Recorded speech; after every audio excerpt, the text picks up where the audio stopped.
bottom line, flow, canteen, hot take, Jake and O. Sports professor, you know,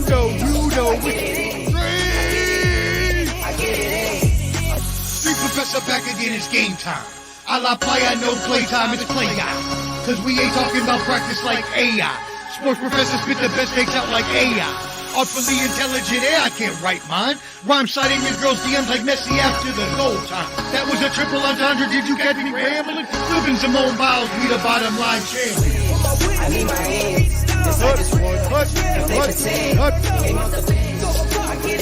Let's go, street pro, bottom line, flow, canteen, hot take, Jake and O.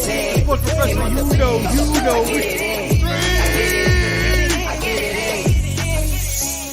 Yo, street professor, I'm back, baby, like I never left.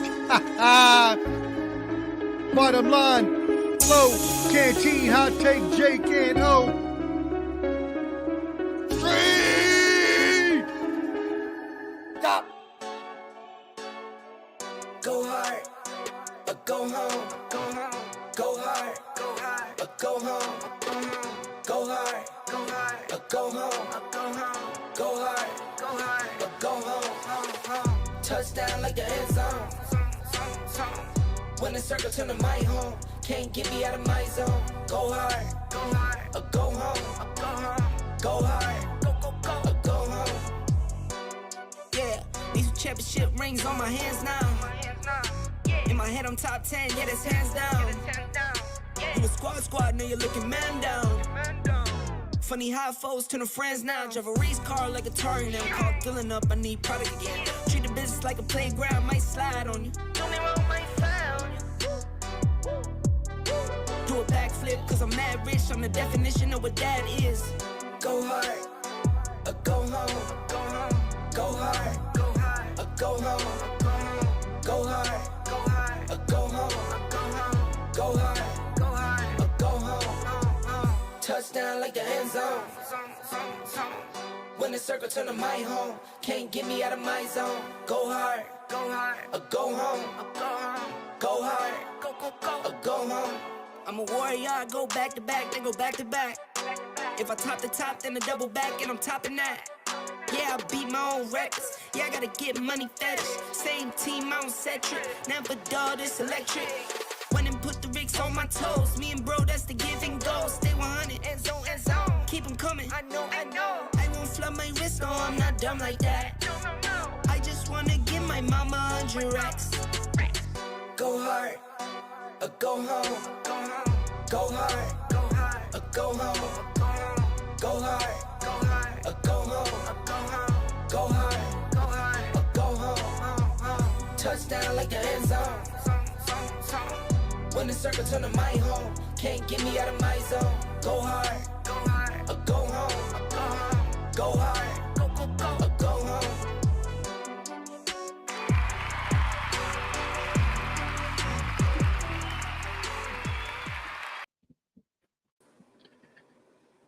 What up, bro? What up? It's the Bottom Line Sports. Welcome to the show. Episode 138, I guess. 138. Moving on up, bro. There he is. 138. Hot Take Jake is here. My name is Flo. That guy over there, that's Canteen. The guy in the corner down there, that's Hot Take Jake.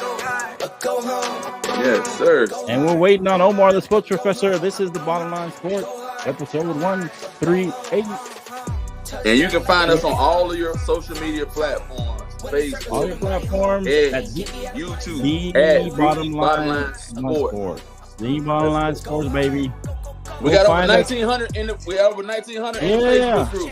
1,900 Facebook group. Appreciate all the Facebook members. And go find us on all those channels. YouTube, X, I believe we're on Twitch as well.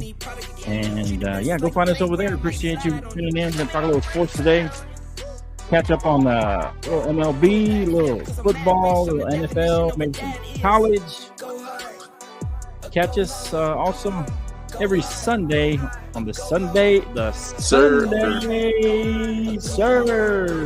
Hey Flo, and let me caveat on that Sunday Surge, man. I think we're doing numbers on that Sunday Surge. Got a lot of people chimed in, a lot of people tuned in, and I think we're really, really gonna take that Sunday Surge to the next level. Yeah, take the Sunday Surge to the next level. We recap all your NFL action every Sunday on the Let's Talk Sports Network. Yes, sir. Exclusively on YouTube, Twitch, and I believe there's another platform, but I can't remember. X. I think they're on X too. Mm-hmm. So you can catch us there. The Bottom Line Sports crew is on Let's Talk Sports doing the Sunday Surge. Yeah, catch us in between the afternoon games and Sunday Night Football. We're going to recap your day and then tell you a little bit about Sunday Night Football, Monday Night Football, and give you our picks for that, for those two games. Actually, there's three again. There's 2 Monday Night Football games again, right? They're gonna be 2 on Monday. They're gonna be 2 on this upcoming Monday night as well. Yeah, they're gonna do that every Monday. That's kind of weird. I think this is something just to spearhead the season off, and then they're gonna start moving to the games over in London, overseas, and different things like that. Oh, okay. Yeah. Okay. Yeah, 2 Monday night. That's kind of tough because if you want to watch both of them, you got to like flip back and forth or something. Well, one was a blowout, so we lucked out. We didn't have to watch one. Yeah, one was a blowout, so we didn't have to watch that one. Unless you're a Bills fan, you probably wanted to watch a blowout. So, but yeah. Jake, don't do that. Don't do that. What? Jake. What's going on? All right, welcome to the Sunday. The Bottom Line Sports, episode 138. We're going to talk a little sports today. A little baseball. Hey, shout out to Ohtani. We haven't really talked about this, but he hit the 50-50 club. What's he up to now? You know what he's up to? I know he had 51-51, but he hit the 50-50. We're stolen bases and 50 home runs in the same season. Never been done in Major League Baseball history. So something he's created. So a question we bring out is, before you bring out some of the baseball stuff that I wanted to talk about, is, does this put Ohtani in the GOAT conversation? What do you guys think? I had said he was a unicorn. This is probably the greatest of all time.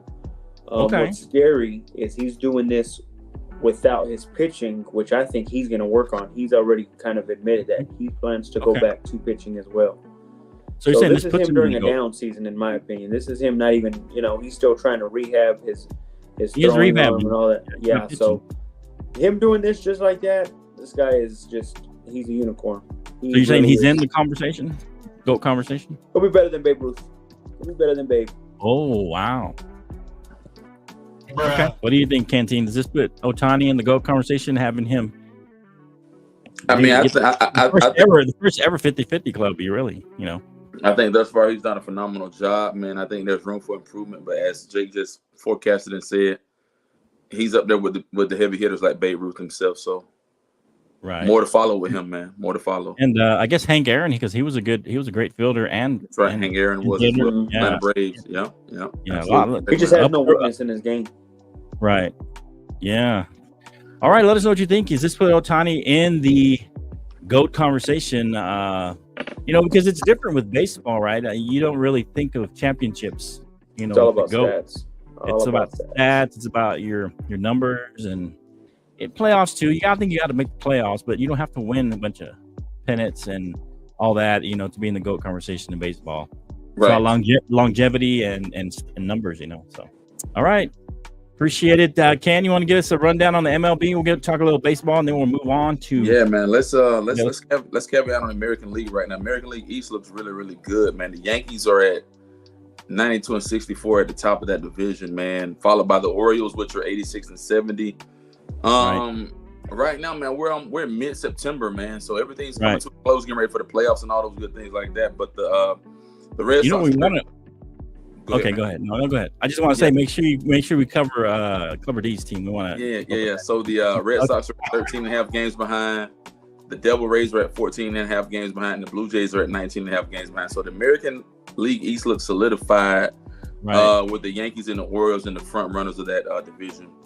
Man, when we look at the American League Central is kind of close around the board, but the Guardians are at 90-67. The Tigers are at 83-74 at 7 games behind, and the Royals are at 82-74, 7.5 games behind. The Twins, 81-75 at 8.5 games behind, and the lowly Chicago White Sox are currently at 36 and 120, man. They had 54 games. So, man, it's a tight race in the American League Central, man. You got the Guardians, Tigers, and Royals and Twins. They're all like kind of neck and neck, man. And when we look at the American League West, we got the Astros at 85 and 72, the Mariners at 81 and 76, at 4 games behind. Your lowly Rangers, Florida, at 10.5 games behind the Oakland A's. But they've been eliminated officially, man. Who's that? The Rangers? The Rangers, yeah, they're officially eliminated from the playoffs. Yeah, and the Athletics are at 17.5 games behind, and the Angels are at 21.5 games behind. I think Jake forecasted the Phillies having a phenomenal season, man. The Phillies are right now at 93 and 64. The Mets are 87 and 69 at 5.5 games behind. The Braves are 85 and 71. And I can assume that the Nationals 69 and 87, and they're 23.5 games behind, and the Marlins are at 57 and 99. Right. At 16. They're at 35.5 games behind. Right. Now the Brewers are in the driver's seat of the National League Central at 89 and 67. Mm-hmm. The Cubs are at 80 and 77 at 9.5 games behind. 79 and 77 on the Cardinals at 10.5 games behind. The Reds are at 13.5 games behind, and the lowly Pittsburgh Pirates are at 73-83. Now, here's where the rubber meets the road. The Dodgers 93 and 63. Padres 90 and 66, three games behind. The Diamondbacks are at 87 and 70 at 6.5 games behind. You can cancel out the Giants at 15.5 games behind, and the Colorado Rockies are at 33 games behind. We're at mid to late September. Gents, here's where the rubber meets the road.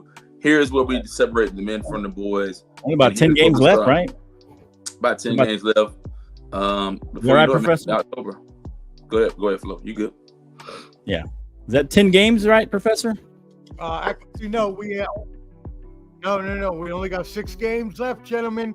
We are on the final week of the season. It is crunch time. Let's go. So it doesn't seem like the Red Sox are going to make it to that record. The Mets. I don't care about the Red Sox. No one is here to talk about the Red Sox, okay? The White Sox. First of all, I do want to give a shout out to the Red Sox, though.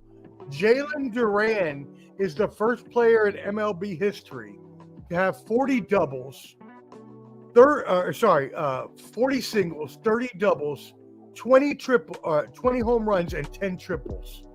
Right. That is an amazing stat line you have never heard of before, and he's a rookie, so he's going to be amazing. Jalen Duran, watch out for him. Second of all, Shohei Ohtani.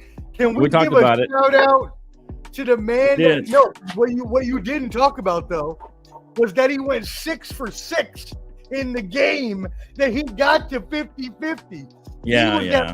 He was at 47 and 48, and he had 6 hits. 6 for 6 is hard, people. It's hard to get 1 hit in a game, much less 6. And he got 2 homers and 3 stolen bases. Were they giving him layups, though, Omar? Were they giving him some layups? No, don't try that. No? Come on. Don't do that. Don't get some layups. Don't disrespect that man like that. Shohei Ohtani, only 50-50 man ever. Okay, so Omar, we talked about this.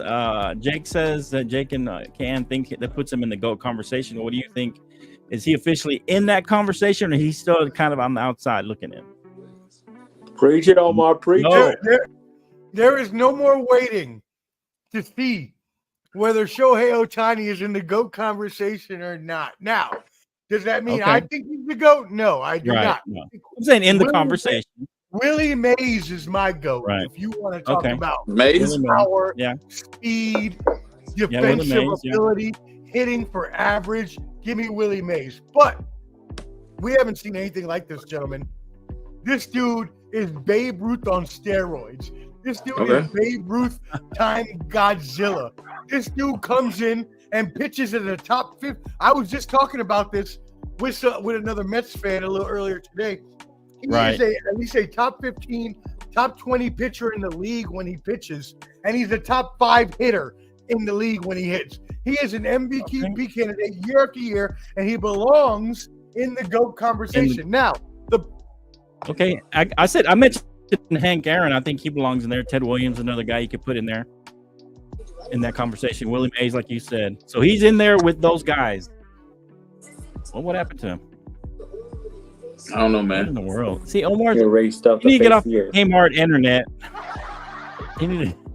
Don't do that. Don't do it. Don't do it. Don't Omar do needs it. needs to get off that Kmart internet. If you don't come back, we're moving on from the baseball, man. Anything else on baseball, guys? And then if you have a question, if Omar comes back, we can ask him.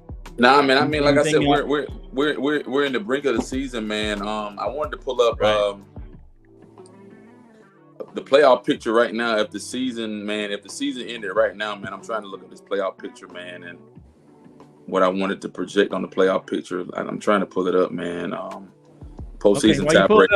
So right now, man, I think if the season ended right now, you would have your 6-seeded Angels would go against the Brewers, and then the Omar's team, they would go against the Mets would go against the Snakes, baby, the Snakes. We're going against the Snakes. We're going against the Diamondbacks, baby. Yeah. But to finish off real quick, the disappearing professor. My apologies. You know what happened, Flo? I know exactly what happened. So Ball and Buds is ranked number 17 as an entertainment podcast in China. So I believe that the Chinese are trying to infiltrate the U.S. via the Ball and Buds podcast. I'm not sure, but these are just allegations. Anyways. The Chinese are here. The problem with the GOAT conversation in baseball is it's so long to count. I can give you Mays. I can give you Babe Ruth. I can give you Shohei Ohtani. I can give you Ty Cobb. I can give you Mickey Mantle. I can give you, all of these players could have been the great. Ed Williams. Hank Aaron. One of my favorites. Thank you. I can't believe I forgot him. Thank you. I mean, I said Ty Cobb. Mike Trout is even one that was on that ascension before he got injured. So I mean, as a pitcher, people put Roger Clemens up there in that top, 10-ish. Well, and we would if he wouldn't have got caught for the steroids. Now we will admit that, like Barry Bonds, he was a Hall of Famer before he started using steroids. Right, Barry Bonds. But that does not take away from that fact either way. Right. And of course, Babe Ruth. Everybody puts Babe Ruth in that GOAT conversation. Well, yeah, but the problem with Babe Ruth is look at how much better Shohei Ohtani is. Can Babe Ruth hit 105-mile-per-hour fastball off of Ben Joyce? I highly doubt it. It's going to be hard. Don't talk down on Babe Ruth. I'm talking down on Babe Ruth. No, hey, I love Babe Ruth. I'm not hating on Babe Ruth. Babe Ruth was always. You are hating a little bit on him. Until Willie May. No. I'm not hating. He was the first of the kind of a person that went both ways. Pause. And I'm talking about Shohei Ohtani. I mean, I'm talking about pitching. I'm talking about he was hitting 690 for his career. Still best of all time. But come on, Flo. I'm just saying. That's still. Let's be honest about the competition. ERA as a pitcher. Canteen, if you don't help me out and stop looking at your phone, help me out. Go ahead. You gonna let Flo talk to me about 1910 baseball versus 2020 baseball? Let me caveat, Omar. Before you came back on, man, I was looking up the projections for the playoff picture as of today. The playoff picture as of today, right? That's what I was looking at before you popped off and hopped back on. Y'all want me to hit that, or we're gonna talk about 1910 baseball? That's not right. Hit it. Go ahead, kid. You didn't answer my question and help me out. You could have helped me out and said, no, tell Flo that they're bigger, faster, and stronger 100 years later. That's all I need you to say. Yeah, that's what I matter of fact, Omar, the point that you caveat that now, I was looking at one of our old shows, and I said that last year around the same time about bigger, faster, and stronger football players. It's the point. That's what they say about basketball, but I think the 92 team, I think the Dream Team could beat any of the Dream Teams. Stop. Come on now. Yeah. That was the best team ever created, no matter what. I'm just saying. I was saying. That's what I'm saying. That could be. All right, guys. So Jake, get out of here. If you ever shake your head at Larry Bird, Magic Johnson, and Michael Jordan again, I swear I'll Larry Bird had a bad back already. Ever. Magic was already living with AIDS. Have him right through the screen. So I ended up spade, man. The blasphemy. So I ended up pulling up the playoff picture right now, guys, for the so we'll look at the National League right now. The Dodgers are 1, Phillies are 2, The Brewers are 3, San Diego Padres are 4, Okay. the Mets are 5, and the Diamondbacks are 6, right? So the 6 will play the 3 seed, the 4 will play the 5, which is the Mets playing San Diego, Arizona playing the Brewers, and then the Phillies and the like a bye. I think you got that wrong. I think you got that backwards, brother. I think we're gonna play the Diamondbacks, but I'm not sure. You may be right. You guys are the 5 seed. Well, right now we are, yeah. But remember, we got 6 games to go. You know what I mean? If the season ended today. If the season ends today, that's what he said.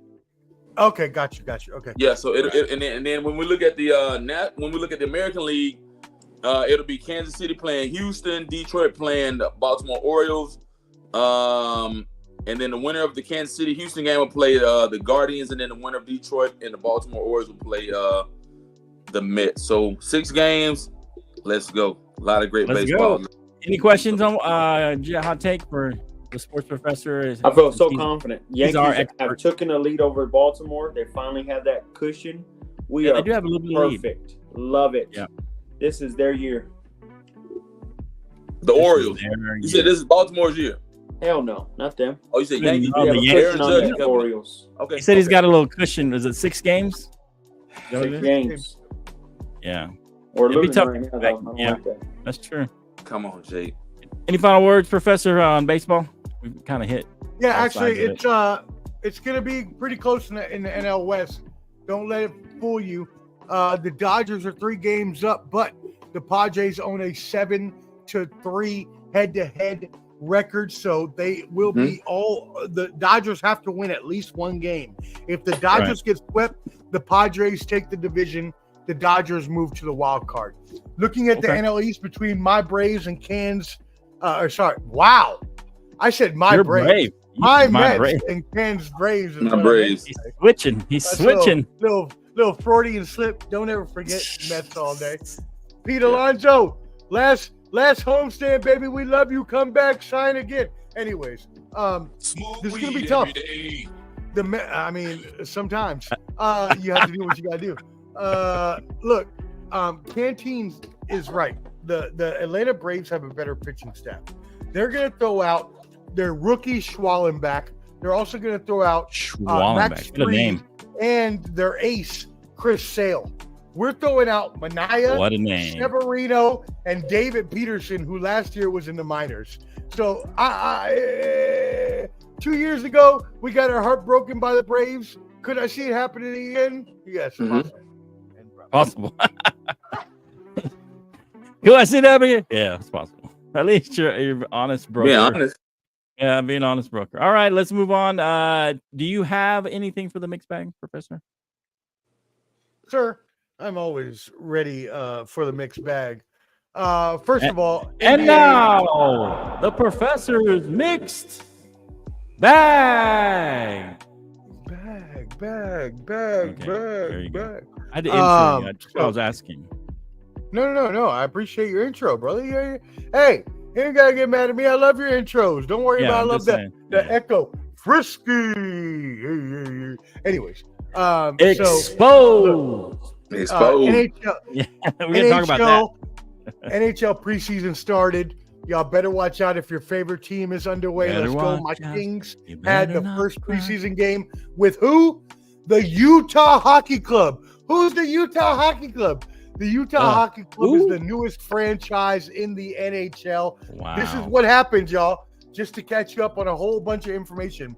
What used to be the Arizona team, the Coyotes, that were playing in a college stadium last year because their owners would not pay to get them a new stadium, have finally been moved a state over to Utah. And now Utah has their own hockey team, and their name will be reminiscent of the Washington football team. It is the Utah Hockey Club. Whatever, that's pretty stupid. At least I like the Washington football team. But anyway, my Kings won last night because they suck in their expansion team, and that's what's meant to happen.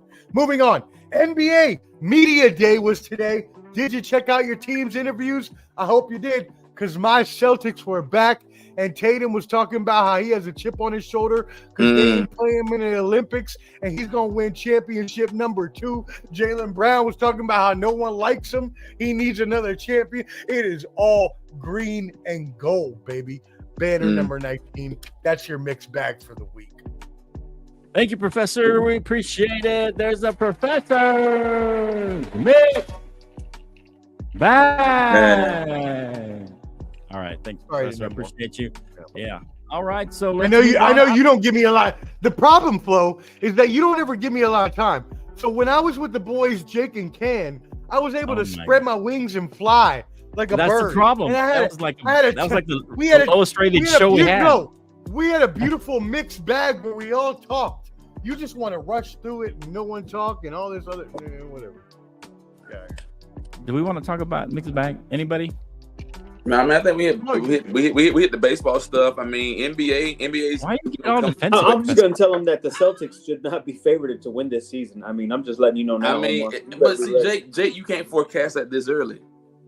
I'm telling you, he will be number 16. If there's anything I saw from Jason Tatum, he's probably the 7th best player in the NBA, and that was proven whenever he was on the Olympics getting benched. I mean, that's not bad. What are you talking about? I'll take the 7th best player any day of the week. What do you mean?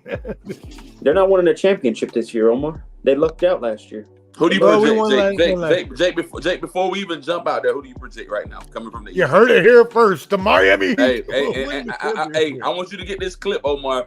East, West. I don't know who right now. Can.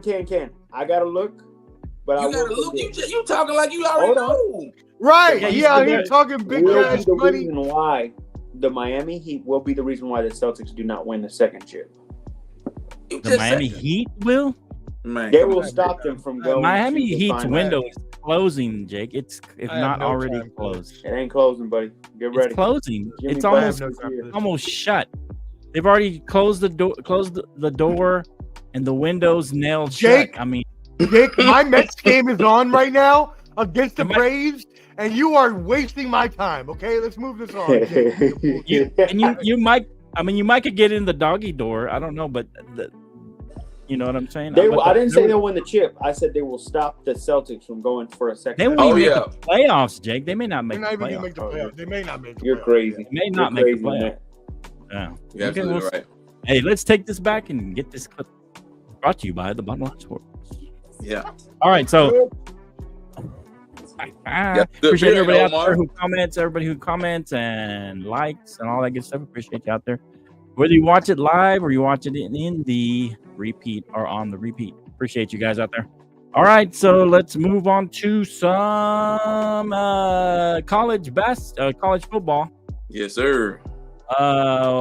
You want to lead us off, Canteen? Any games you're looking forward to, or anything you want to bring up at the onset of? All right, man. So I definitely want to caveat on this one game that occurred last week, man. And like I said, I know Jake went out there and jumped out there on a limb and talked all this noise about what he thought about Colorado and Colorado football and their probability and their potential and all these great things like this right here. Right. Man. Right. I got a lot of heartburn with Colorado football, man. Colorado football, they have been winning. They have been winning, but at what cost, man? Couple games. I think they won like 2 or 3 games. I'm trying to pull the numbers on them right now. 2 games, man. Trust me. They won 2. I'm trying to pull if I could pull the numbers on them. They beat Colorado State. They beat Colorado State, and then they beat Baylor. They beat Baylor. Oh, Baylor, my bad. They beat Baylor, man. I'm trying to down Baylor team at that. A down Baylor. I don't want to hear that. Everybody was ready to tweet them out, thinking they were about to lose, and then Shador showed you why he's the best quarterback in the league. This guy, throwing not one but 2 Hail Mary passes. This 2. guy. The first one, the guy didn't catch, but he did it twice. That tells you how elite he is. And then congratulations, Travis Hunter, clutch fumble at the goal line. No, I'm not letting you get away with that. How the hell do you call someone elite? Because they threw 2 Hail Mary passes. That makes no sense whatsoever. That doesn't make any sense at all. They were both accurate as ever, Omar. They were right on the money. Dan Marino throws an accurate ball every day, and he's 50 years old. What are you talking about? I'm trying to pull the stats for that game. What are you talking about? Remember, Omar, their toughest opponent in the Big 12 was Kansas State, and they lost this past weekend. All right, man. No, you know what? Hold on. No, I want to go to their schedule. I want to go to the schedule. I was thinking and the Red Raiders. Ken, get up Colorado's schedule. This is exactly what I was thinking about. We need to go through their schedule because last time Jake said what, 6 games or some crap? Here's my thing, Omar. 8 games or some crap. What? They're gonna win. They're making the playoffs this year. So okay, here we go.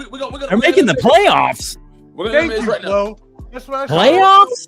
Colorado. They're winning the Big 12. They're gonna lose Saturday. They're gonna lose Saturday at UCF. University of Florida, they're undefeated. 12. UCF is undefeated. UCF hadn't lost a game. They're gonna lose. UCF been playing well. Yeah, they've been playing well. Then they got a bye. Then they play October the 12th. They got Kansas State. I think Kansas State will beat them. That's a loss. No, that's not a loss. That's their toughest op, though. I think Arizona will beat them. You're crazy. That might not be. I don't know about that. Arizona might beat them. I mean, they had a tough time beating Baylor. They'll probably end up. Baylor's on down here. They'll probably end up beating Cincinnati. Then they got What's Texas up, Nard? They got Texas Tech. That's the game. That's the game. Me and Flo, I'm talking about Texas Tech game. They're gonna lose to that. They're gonna beat them. They won't beat Utah. They won't beat Utah. They won't beat Kansas. They're not beating Utah. They're not beating Kansas. How are they not? And they definitely won't beat Oklahoma State. Utah's the best team right now in the Big 12. They're not gonna beat the coach with the mullet. They're losing those last 3 right there. They're losing the last 3 right there. So you already know that they're already going to lose at least 6 games. This is all I hope for, Omar. Let me say this one point. I hope the committee is fair. I was saying this on the other podcast. You're not fair if you're letting a 6-loss team in the playoffs. That's not fair. Exactly. I'm going to be frustrated if Colorado loses maybe 2 games at most, and they let the SEC and Big Ten take over the NCAA playoffs. That will frustrate me beyond, because I think they would rather have a 3-loss team in the playoffs than have a Big 12 championship team representing. Wait. I mean, depending if it comes from the SEC, yes. That's ridiculous. If it's Alabama, Georgia, and that's ridiculous, Omar. Come on, man. What are these guys playing for, man? So Jay, come on. Crap. If they do, NCAA, if y'all know, you're listening to this, y'all better. You're not going to get a 2-loss. The ACC, but hey, the other team I'm worried about is Miami. Okay, Miami's going to go undefeated. Okay, they Jake, better not screw them out of the playoffs. Wait a minute, Jake. Hold on, Jake. You're saying they're going to be 2 losses. So you're saying they're going to go into the Big 12 as a 1-loss team? No way. Yeah, they'll have 2 losses. Okay, but they're going to win the Big 12. What if they lose it? No, they're going to win the Big 12. And when they win the Big 12, in. Why are you complaining? They're going to be in. Well, if they win the Big 12, they're automatically in. What are you talking about? I don't know about that, Omar. Big 12 champion is automatically in. It's an automatic. No, it's an automatic. No, it's automatic. The Power 5, the Power 4 is automatic now. Power 4. Yeah, they're absolutely right. The SEC, ACC, their champion makes it an automatic champion gets in. Automatic bid. Oh, so Miami automatically gets in too? If they win. They're winning it. There ain't nobody stopping Miami. Have you seen? I mean, Clemson looked good this past weekend. Yeah, Clemson looked pretty good. And so when we're talking, man, Clemson was in a deficit, but they looked really, really good against NC State. They look phenomenal. I mean, to be fair, Jake, NC State. They're going to lose. They're going to lose one of these. Let me just say, Canteen. They might lose next week, but they're going to lose either to Kansas State, to Texas Tech. They're not losing to Tech, or to Oklahoma State. They're going to lose 3 or 4 of those games out of those 5. If you want the best opportunity for a Big 12 team to beat an SEC or a Big 10 team, you put Colorado in. That's what I see it as. That's the only way. Get out of here, Nard. You have heavy hitters having Shador in there, having Dion in there. Dion's slowly transitioning to the best coach in college right now. He doesn't even have an offensive line. You're not going to get far in the Big 12 without an offensive line. You're crazy. And he's not going to have time to pass. He's got one solid, maybe 2 solid receivers. I'll get that. The Big 12 is all about passing and just throwing the ball. There's no defense in the Big 12. So that's not true. Here's my take, Flo, on the whole Colorado thing, man. Colorado had homecoming this past weekend. How do you let a Baylor team? I don't even think Baylor was ranked or whatever. And then they were down 2 touchdowns. And Shedeur showed up. A 14-point deficit. Shedeur shows up, but Hey, Ken, did Georgia just struggle 2 weeks ago against a bum team?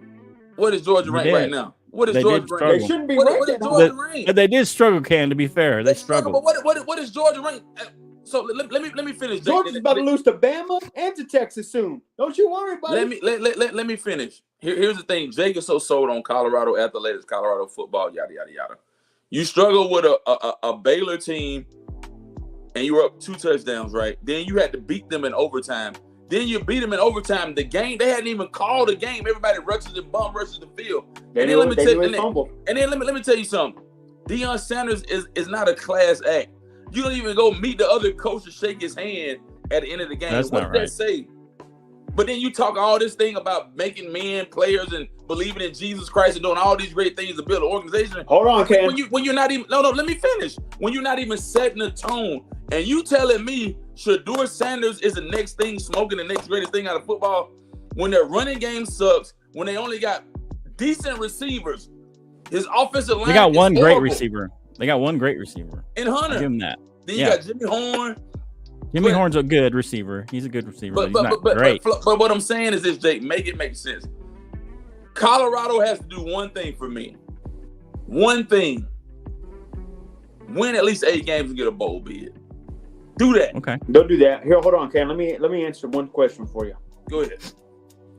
Do I believe there's a conspiracy behind closed doors? Because Deion's brought it up. Conspiracy for what? Hold on. I'm about to tell you.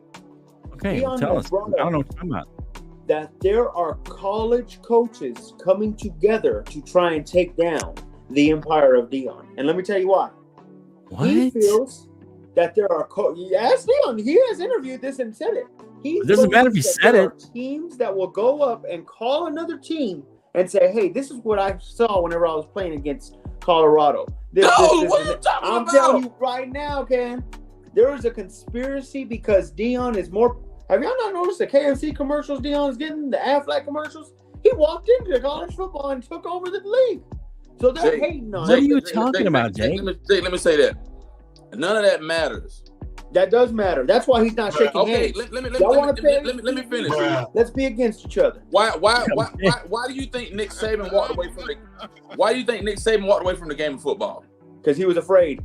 No, he was not. No, he was not. He knew that there was the tables that turned when your players can make more money than your assistant coaches with all the experience. And now everybody's worried about name, likeness, and image. Everybody's worried about commercials. Everybody's worried about this and that. And you got a team that only won 4 games last year, and you telling me they going to the playoff? Really? Dan, that team won 1 game the year before. He's telling you they're going to win the Big 12 and go to the playoffs. That's what he's saying. They should go to the playoffs. They don't even believe that. Absolutely, man. Jay don't believe that. He don't believe it. He don't believe it. Remember, there's only one team they have to stop. It's Utah. I thought it was Kansas State, but the way Kansas State looked, it's only Utah. It's in their way. So they're gonna be UCF Saturday, is what you're telling me? Oh yeah, they'll be UCF. I mean, look, Colorado just lost to Nebraska, and Nebraska lost to a subpar Illinois team. Right. That was. I think they're going to beat every team. You think they're going to beat every team in the Big 12 that's left, except maybe one? Nope. I doubt it. it. Nebraska has the weakness of Colorado is a good defensive line, and I don't believe anybody in the Big 12 has an elite defensive line the way Nebraska does. Oh my gosh! But they couldn't even beat Illinois with that elite defensive line. How could they not beat Illinois? Nebraska, they lost to Illinois. They're not perfect. I don't know why everybody said elite. Elite. If you're elite, you're gonna win a lot of games, especially against. Like Illinois I said, their whole other the weakness. It's all about styles make fights, Flo. That's all it is. That's the weakness of the team. So the Colorado style beats everybody in the Big 12. In the Big 12, absolutely, because Utah has a solid defensive line and an overall defense. That's why I said that's their toughest op. Okay. All right. Be ready. All right. What up, Ruben? I'm sorry, I've been pucking your son this whole time. What up, Ruben? Papa Ruben. Omar, will you please enlighten this young man? Because I think Jake, I think you delusional, you confused, you don't understand college football. And then, so go ahead, Flo. What's the next game we want to talk about? Yeah, let's talk about a couple of games that happened over the weekend. We'll look at some top 25 games. Colorado, is always in the news because of Dion, and so we had to talk a little Colorado. The only reason they're in the news. I mean, Dion's a big personality, and so we got to put him in the news. So let's talk about. Now, Omar had mentioned Clemson? Are they for real? You think, Ken? I mean, they beat a risky NC State team, and so they looked pretty good. They were solid. The offense looks like it's clicking.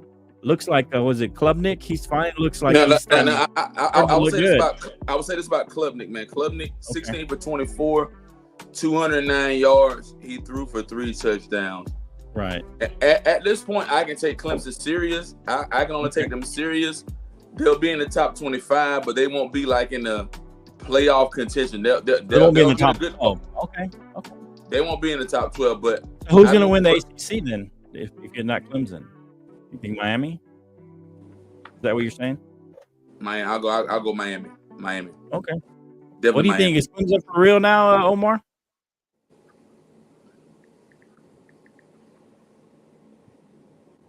Omar? He's on mute. Omar! No, Omar! I do not. Okay.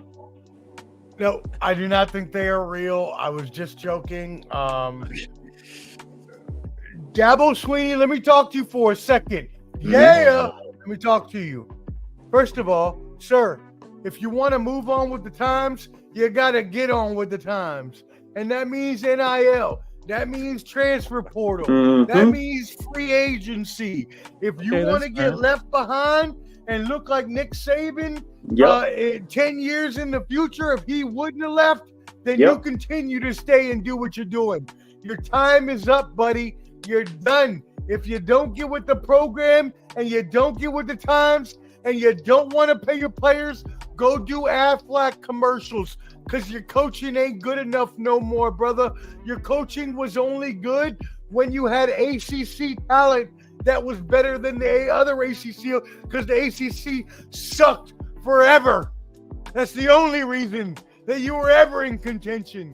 So get it together, buddy, before you fall out.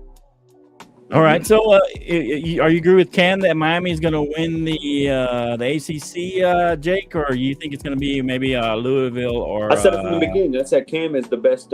He's the best quarterback in the ACC. I think he's an underrated quarterback. He's probably going to get drafted in the top 10 next year. I would not be surprised. Do you think Miami is going to win it? Yeah, they're winning this one. I've looked up their schedule, they got nothing. Right. Their toughest opponent next is Florida State. Yeah, I agree. They really got nothing. And so they'll play Louisville in the championship and they'll beat Louisville, maybe. Yeah, probably. I don't even think Louisville makes it. I think Clemson at least goes. I think it will be Clemson, them versus Clemson. I think it might be Clemson, but they're not going to win. They don't see them in the regular season. They'll see them in the championship. Okay. Yeah. Okay. All right, so let's look at some other games, a couple other games here. Let's see here. So a big game that happened, USC. I think most of us picked USC. Who picked Michigan? Boy, do I have a rant on this one. So USC loses a close one to Michigan. I don't know who picked Michigan. Put the ones up, baby. I picked Michigan. Oh, you picked Michigan. At the big house. I picked Michigan. Give it to your boy, the sports professor. The sports professor picking Michigan. So good call, Omar. I thought they would fold like a I don't know. Like a cheap anyway, tent. like a cheap chair. A cheap tent. There you go. Yeah, I thought they would fold a little bit, but they were very resilient playing in the big house. USC, of course, you hate USC, Omar, so you're very happy about that. Hey, and I think Party was only rooting because you hate USC. This is what you were rooting for Michigan. Part of it was that was just your heart. But what do you think, Ken? What happened to USC? Is Michigan going to be able to scrape their way back up into the top of the Big Ten, or I think this is USC is really who's going to be in the top of that? Who's going to be in that? Who looks better? Even though they lost, USC. Let me be honest, man. When I look at numbers wise, Moss, the quarterback from USC, went 28 for 51, threw for over almost 283 yards, 3 touchdowns, 1 interception. You know what I'm You saying? threw it 51 times and you only threw 283 yards. That's pretty But But 3 TDs, though. That's not bad. I wasn't going to say his numbers were perfect or whatever, but I got to go with USC, man. I like the running game, the receiving game. I like the entire. Lincoln Riley's a great. I like what Lincoln Riley brings to the table. I think that USC, to me, has a better chance of making it further than Michigan. Okay. Michigan got one obstacle, and the one obstacle that Michigan has is what? Ryan Day and company in Ohio State. Okay. That's where they got to conquer and divide and win. So you think it'll be okay? So are they playing him, or will they be playing him only in the championship? I don't know if they're scheduled. No, I think Michigan will end up playing them at the end of the season, and then I think they'll play them. Yeah. Okay, they'll play him at the end of the season, and then they'll have to play him again probably if they're the second place team. If they make the what's the name? Because now Michigan 1 versus 2. Yeah. Michigan plays Ohio State right after Thanksgiving at the end of November. Okay. And then, like I said, for the remainder of the schedule, they got Minnesota. They'll beat Minnesota. They'll probably beat Washington, Illinois, Michigan State. I think they'll have a tough time with maybe Oregon. Right. They'll beat Indiana. They'll beat Northwestern. But I think they're going to meet their match right after Thanksgiving, man. And we'll separate the men between the boys when they play. And then they got to go to the big house. Okay. All right. Yeah. Your thoughts, Omar? Yeah, I think Ken has it about right there. Okay. The problem is there really is no one else, right? You have USC, you have Michigan, possibly. Well, obviously Nebraska? Ohio State. I mean, maybe State. Nebraska. Maybe Nebraska. Is that what you're saying? No, yeah, that's what I was gonna say. Was maybe Nebraska. Right. Obviously, you have the big dogs, right? I'm sorry. I was not taking into account the big dogs. Mm-hmm. Ohio State, Oregon, Penn State, they're still at the top. That's not who I'm talking about. I'm talking about who's coming after them. And who's coming after them could be USC or Michigan. And honestly, the way it looked this weekend, I'm going to go with Michigan as the 4th team in the Big Ten. Oh, okay. But will that be enough to get them into the playoffs? It will not. Okay. Only it won't suffice, man. Ohio State, Oregon, and Penn State will make the playoffs. Yeah. So those three. So, but I mean, will a second place team other than the SEC make it? You think, Omar? Yeah. I mean, you got to think about it. There's 12 playoff teams, so you're gonna have the 4 automatics, right? And then you'll probably have 4 backups from those same conferences. Let's be honest. That's 8, right? And then the other 4 are gonna be your at-larges that come from like Notre Dame's and if there's an ACC team or a Notre Dame that only has 1 loss, and there's 3 of them in the ACC that only have 1 loss, then group of 5, sorry, bye-bye. They're gonna get a little What are your thoughts, Jake? I don't know how we're not going to the main point, guys. Lincoln Riley had this on a silver platter to take USC to new heights this season. Well, when you believe in stupid teams, Jake, you get stupid prizes. So there you go. Correct. Omar, I'm pissed right now. Let me tell you why. UCLA Bruins, let's go. This team had a chance to beat Michigan. Man. And the nerve of them to play them while they're down and lose to them when they have 1 move. I said this on my other part. I said, look, you're playing somebody that does one thing. They run the ball, and that's all they can do. It's like playing somebody that plays paper, rock, scissors, and you know they're going to pick rock the whole game. How the hell do you stay losing? It's embarrassing. And I said this you pick earlier. Scissors every time. That's how you lose. No. And I said this the other time. That's how you lose that game. I said this the other time. The best thing Lincoln Riley will ever be is a great offense coordinator.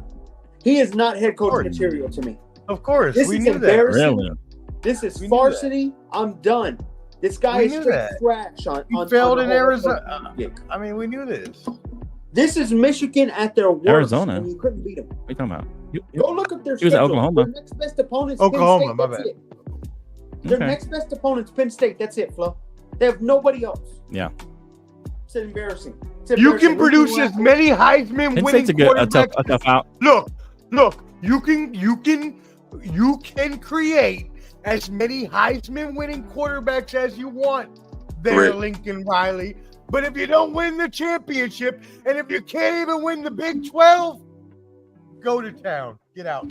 Go. I agree. And so here's what you're talking about when he was in Oklahoma. Okay. So here's I was what talking I'm about when he's at Oklahoma. Here's what I'm gonna say. Yeah, I'm yeah, gonna cap okay, out on this point right here, man. It's just sad, man. All right. After having the ability to watch Oklahoma and Venable, I think his name Brent Venables, whatever he is. Venables came out of Clemson. Venables. I like Venables. I like Venables. Venables is my favorite though. I'm going Venables from now on. That's what I'm going with. Came out of Clemson, went to Oklahoma. Oklahoma, what has he done? Then you allow a Tennessee team, Jacoby Brisket, Josh Hoople. They came in there and they destroyed them. So does an Oklahoma team really belong in the SEC? That's the question we got to ask ourselves. Well, that was the thing. That was what they asked about Texas and Oklahoma before they went to the SEC. I mean, was do they truly belong? Now, if you're gonna if you're gonna say that, then does Vanderbilt belong there? Vanderbilt been in the SEC for years. What are you talking about? Do they belong there? They suck though. They suck. That's what I'm saying. Do they belong there? No, they do not belong there. They don't. Okay, that's what I'm saying. But they're still there, so you can't really say that because it don't belong there. It still revolves around regional rivalries, which it should. Some of it does. College should still not as much anymore. It's not going as much. to. No, it's going. Look, we're going to 32 super conferences. That's what's happening. Just get over it. No, you're crazy. 32 super conferences. Wow. Watch.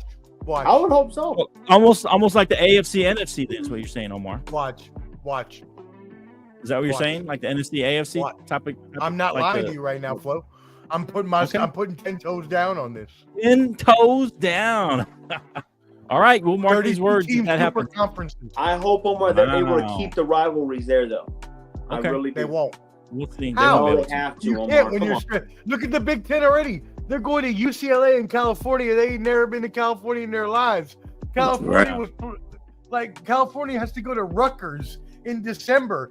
Them boys ain't never played out the sunshine. Them sunshines ain't never played out the sunshines. You know what I mean? Yeah, you're right. Did y'all get that? That was a double entendre. Sunshine from Remember the Titans? Yeah. Calm down. See, you can say I smoke weed every day, but I'm pretty smart, Flo, if I came up with that and you didn't, buddy. Get over. The fact that you think that was creative. Yeah. Anyway. Yeah. All right. Well, very creative bars all day. Right. Okay. All right, son. All right. So let's talk about two games coming up this weekend. A big game in the Big 12. You're trying to diddy me, Flo. You're trying to diddy me. Stop trying to diddy me, okay? Don't make me bring out the baby oil. No diddy. God, that was bad. Make me bring out the baby oil. Canteen. Don't waste your eyes like that. Did Flo give you the baby oil, Canteen? Hell no. Flo give you the baby oil, Canteen? Oh, man. Oh, man. It's gone off the rails. All right, so here we go. Saturday. I'm going to give you the Stephen A. Stay off the weed. Okay. So the Oklahoma State Cowboys play Kansas State, a big game in the Big 12, both 3-1, 20. Oklahoma State ranked 20, and Kansas State ranked 23. Right? They're 5-point favorites at home. Who do you like here, Canteen? I gotta go with the mullet, man. I'm going with the mullet, bro. Mullet man. The mullet man. Hey, there's only one coach. It's the mullet man. I think Oklahoma State gonna surprise a few people, man. They gonna upset a few people, man. Okay. I gotta go Oklahoma State on this one, bro. Okay. What's your main reason on that one? Underdog, man. They the underdog on the road. Underdogs, man. You just like underdogs, huh? Always, man. What do you like here, Omar? But Oklahoma State and the mullet. No, but they lost to Utah. So can I get a spread? Can I get a spread on what is the spread right now? I told you the spread already. I'm sorry, I apologize. 4.5. All right. It's Oklahoma is a 5.5 point underdog at Kansas State. Kansas State's getting 5 points at home. Look, Kansas State is 3-1 for a reason.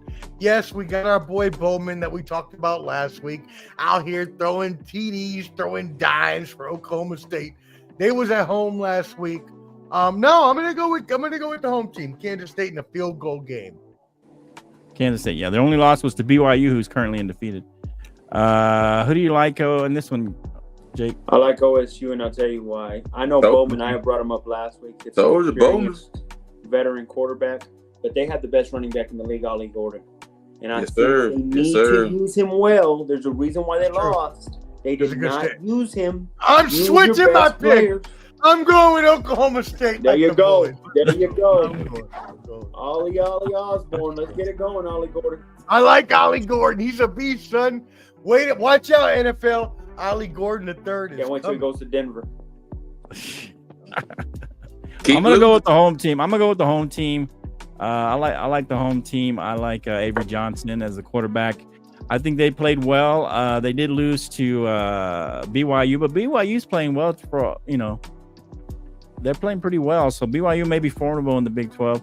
We'll see what happens. But I like Kansas State to kind of, start this train to the top of the Big 12, stay up there. Oklahoma State, I told y'all last week about them that they're going to play a stinker. They always have that in them and lose those games like that. And they lost like I thought they would at home. So they're going to come back and try and win. Of course, they're going to play them tough, but I think Kansas State just plays really well at home. I like their offense. I like what Avery Johnson is doing, and I think they're going to pull out the home. It'll be close. I don't think they're going to cover, but they'll win. Kansas State winning at home. All right. Any other big games that you guys know? I'm looking here. Alabama plays Georgia. Notre Dame going to take that. Notre Dame taking at Louisville at home at Louisville. Okay, Notre Dame 3-0, 15 Louisville against number 16 Notre Dame at home. Notre Dame getting 6 points at home. Who do you like, Omar? I got Notre Dame by a touchdown. Sorry. By a touchdown? Oh, they cover. You got them to cover? I do. What do you like, Ken? Notre Dame by 3, man. Louisville looks really, really good. Louisville shocked me when they played Georgia Tech. They showed out against Georgia Tech. You're right, they did, yeah. They look good against Tech, man, yeah. You like Louisville to win this game? No, I'm going to go Notre Dame by 3 at home. I said Notre Dame by 3.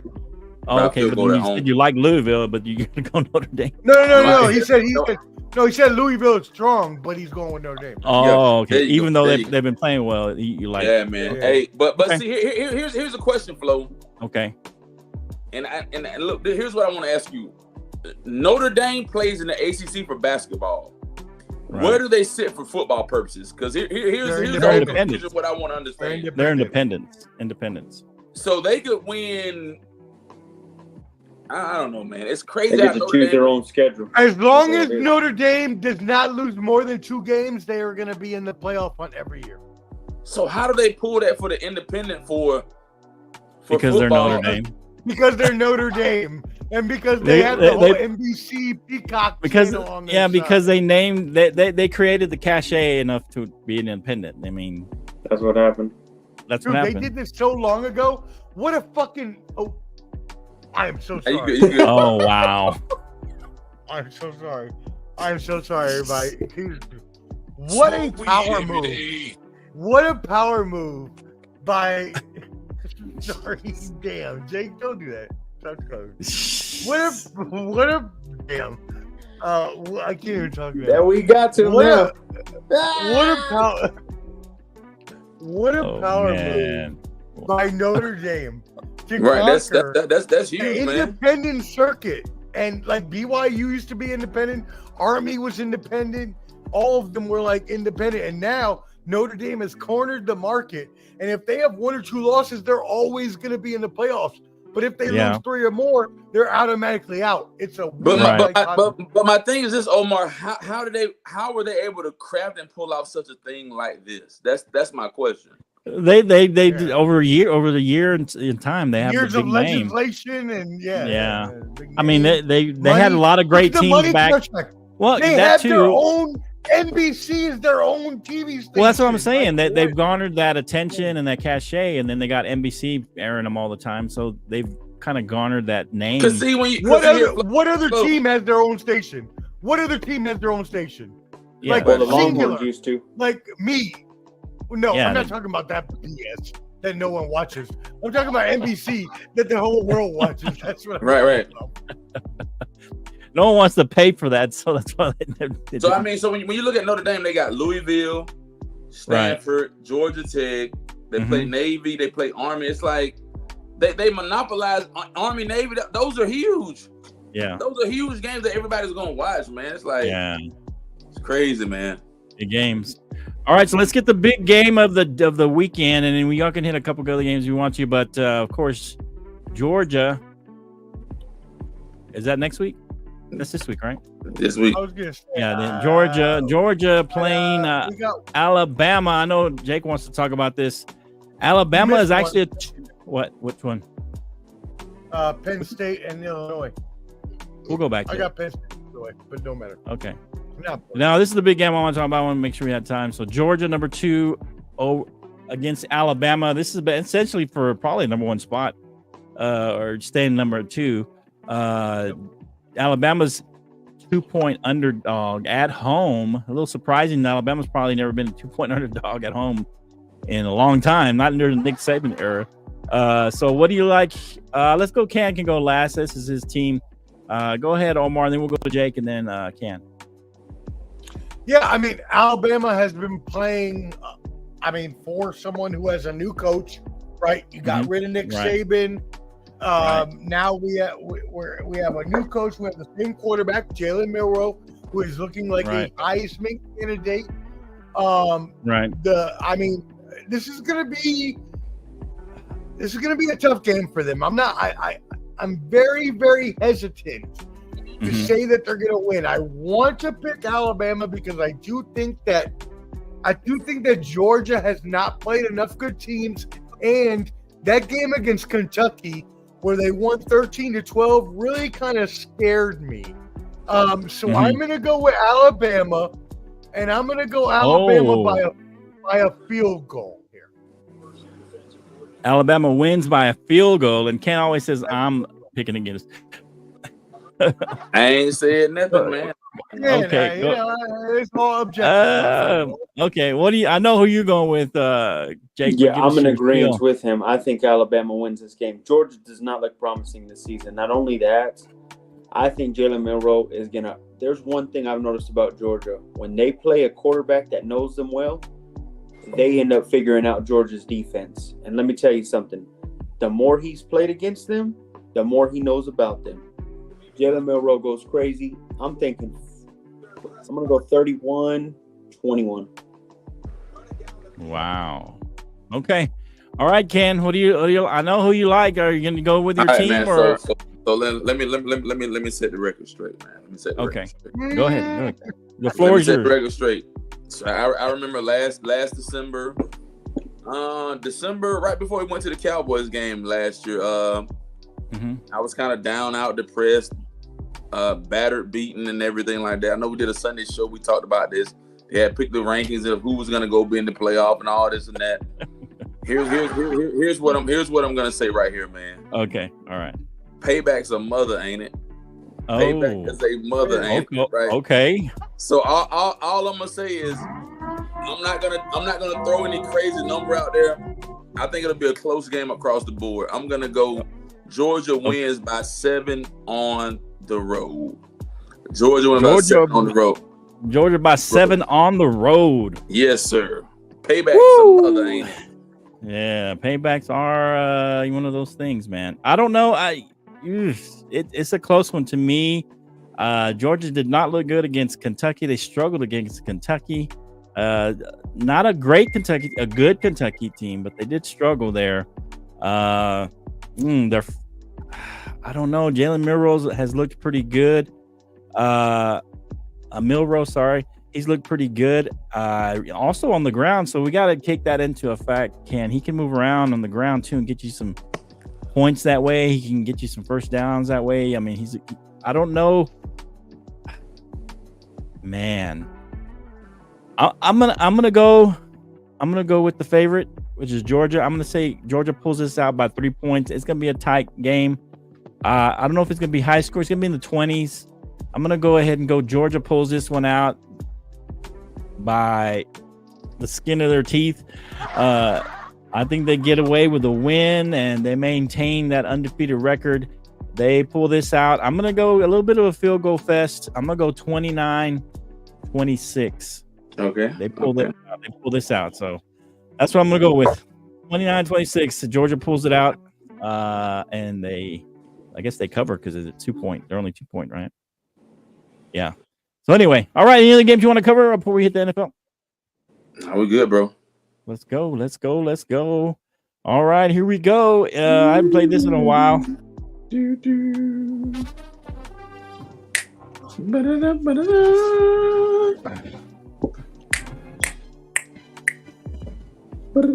All right, now it's time for the NFL.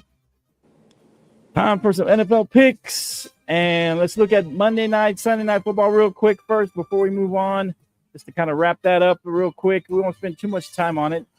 But, of course, Monday night, we had 2 games. Sunday night, we had 1 game. The Sunday night game was – what was the Sunday night game? Chiefs and Falcons. Chiefs-Falcons, that's right. Chiefs-Falcons Sunday night game. Give us your thoughts on that game, Omar. Ken? Yeah. You want me to go ahead, Flo? I don't know. If you can't go, you can go. All right, man. So go. Let me hit the numbers, man. That game was a close game, man. Look, I'm so disappointed in that game. 22-17. Patrick Mahomes went 26 for 39, 217 yards, 2 touchdowns, 1 interception. Steele went 17 carries, 72 yards, and Rice 12 receptions. UCLA product, by the way. 1 touchdown. First cousin. I call him first cousin. I don't call him Kirk Cousins. I said first cousin. First cousin. 20 for 20. You got that from one of the guys. That's some Shay, isn't it? Shay calling. Yeah. 20 for 29, 230 yards, 1 touchdown, 1 interception. Algier went 7 carries, 32 yards, and Drake London 6 receptions, 87 yards, 1 touchdown. Right. A lot of things did not go in the Falcons' favor, man, when it came to some of the calls and the referee stuff, man. It went kind of sour. Here we go. If you look back at one of the plays when they tried to throw a pass to Kyle Pitts in the end zone, there was a pass interference. A lot of the pass interference, a lot of the calls were questionable, but it's okay. Kansas City 3-0. Kansas City 3-0. But I'm gonna say this right here. What about that 4th and inches? My point exactly. Right now. Okay. Kansas City right now is not the best team in the AFC. Wow. They're the best team in the AFC. The best team in the AFC right now are the Buffalo Bills. The MVP front runner right now is Josh Allen. It's Josh Allen. I didn't ask for all that. Right now. Okay. I didn't ask for all that, but okay. Hey, so here's what I'll say. The Falcons will bounce back. The Falcons got the Saints rolling into town on Sunday. Here's the thing. The Falcons need to win at least the next 2 games. They got the Saints rolling into town. Then they got the following Thursday. The following Thursday, they got the Tampa Bay Bucks. But this game was a close game. Like I said, a lot of questionable calls, Flo. A lot of questionable calls, man. I mean, you still had 4th and inches you could have got, and that would have gave you you could have kept going. But it is what it is, man. Okay. I mean, you would have gotten ahead, but you had 4 minutes for the Chiefs. You don't think they could have scored a field goal? I'm just saying. I mean, that wouldn't have given you the game. Okay. All right. Professor, or you want to go, Jake? I'll go. My point on this game. Okay. Ken, you paid Kirk all that money for 3rd and 4th down, them to run the ball. Bro, hold on. And I forgot the caveat on this, Jake. The offensive coordinator has a big part in this, man. I can't blame first cousin. What? If I'm Kirk, I change the play myself and say, hey, it's on me, guys. I'm going to lose us the game or win us the game. I'm not relying on my running back to win me the game. I'm going to do it. That was ridiculous. And if you're paying Kirk that much money, that's embarrassing, Kirk, for you to let that happen and watch that game get played like that. What if that was the right call, is to run the ball? They just happened to stop it. No, that wasn't the right call. The Chiefs' defense was already stopping them on the run. Okay. Were they stacked for the run? I didn't see that play. Boy, do I ever notice that the refs are boy, I didn't know the Chiefs, when they travel with their refs, because did they throw a pass interference. Right? It's crazy. Kyle Pitts was wide open. They practically covered him. The guy doesn't even turn around. And he does a pass. If you look at that play, it's a bang bang play. I mean, if you slow it down, it looks obvious. That's a bang bang play. 16 just happened a week ago, and Pat Mahomes. That's a bang bang play. That was not as close as that one though. Oh, stop! Get out of here, man. He hits him way before the ball gets there. He's already hitting him before. The guy never turned around, is what I'm saying, Flo. It's the same, but I'm just saying it's not as a bang bang play. The Chiefs play was bang bang. It was like bam bam. That's ridiculous. But those calls go either way all the time in the NFL. Pat Mahomes and his beautiful refs around him. I get it. Go ahead, Omar. Okay, Omar. What do you think? Yeah, Patrick Mahomes is on his way down to an earlier round. Oh my God. Patrick Mahomes is becoming one of the worst quarterbacks in the NFL. Oh my God. What? What are you doing? I'm just joking. I was like, what's going on? I just hate the Chiefs, and I think that Patrick Mahomes has regressed the past 2 years, and I think that everybody's missing it. But he is still one of the best in the league, but he is regressing, and y'all are missing it because this is the second year in a row that the first few weeks he's not been good. Last year there was a lot of drops. He had most drops in the NFL by his receivers. I'm sorry. Yep. Did Michael Jordan ask when his players didn't make shots? No, he punched Steve Kerr in the face and told him to make a shot. Okay? I know. But... How about that? Okay. Anyway. So you punch him in the face and catch the ball. Catch the damn ball. All right. All right, T.O., you want to catch the ball? Stop doing sit-ups in your parking lot. And let me punch you in the face and catch the ball. Cam, where you go? Stop drinking your Hennessy over there. Where you at, Cam? All right, so I don't know. I mean, you missed calls. I think that was a bang bang play on that play, and it's not like Atlanta didn't have another chance. Mahomes really is regressing, though. Can we talk about that? Can we talk about Patrick Mahomes being I think he's a 5,000-yard, 40 touchdown person, and now all of a sudden he has 5 touchdowns and 4 interceptions. Wildcard Mar, I know you hear me out there. That's fair. But to be fair, he's got a young receiver. He's a bum. Nice. He doesn't. I mean, Patrick Kelsey is MIA, and so he hasn't done anything, and that's kind of been one of his go-to guys. Taylor, come back to me, baby. See, Taylor, this is what happens when you go depend on jobs instead of a normal business owner like me that can help you with your marketing and your social media. Baby, come back. Where am I? Am I being punked? Are we being punked right now? Anyway, so I thought maybe I was being punked. I was like, he's going to come out over here. You're being punked. Okay. Yeah, so I don't know. I think Patrick Mahomes has not played his best game, and I think the Chiefs are probably the best team because they have had the toughest schedule so far, and they've still found a way to win. I mean, that's what championships are all about. You still find a way to win. That defense is solid, and they have helped them stay in the games, and then Patrick Mahomes has made just enough plays to win the game. So he hasn't played well, but you got to make those plays when you need to, and I think he's done that, and I still think they're the best in the NFL. I think the Bills are also showing that they didn't need Stephon Diggs killing the Jaguars 47-10. You can talk about this game a little bit. Mainly, we know that Bills are playing well. And they're playing kind of like they did last year. They're running the ball quite a bit. They're not putting it all on Josh Allen. Here's the thing. Make plays. Hold on, Ken. And I think, first of all, you kind of said it about the Bills that they're the best. You think they're the best, but what about the Jaguars? Are they done? Address that as well. All right, so let me kick this thing off, man. All right. I got to take the Buffalo Bills serious. I got to take the Buffalo Bills serious. I got to take Josh Allen serious, and I'm really worried. Yeah. I'm worried about Baltimore rolling in there on Sunday. Okay. I think it's either at home for the Bills or Baltimore, whatever. But man, Josh Allen is that guy, man. 23 for 30, 283 yards. He threw 4 touchdowns. I mean, the guy looked phenomenal. Then he had 6 carries and rush for 44 yards, and they had Shakir 6 receptions, 72 yards, 1 touchdown. Hey, here's the thing, man. Here's what I'm saying. Josh Allen is the front runner for the MVP right now. Okay, that's fair. And anybody got any objections at this point? I think they're crazy, but I think this guy has done really, really well. He's done well. And to be fair, and let me say this, Flo. Okay. His major weapons ended up departing the team. Right? Okay. He lost some of his major weapons, but he stepped up to the plate. He's been a great leader. He's done phenomenal. He's done all these great things.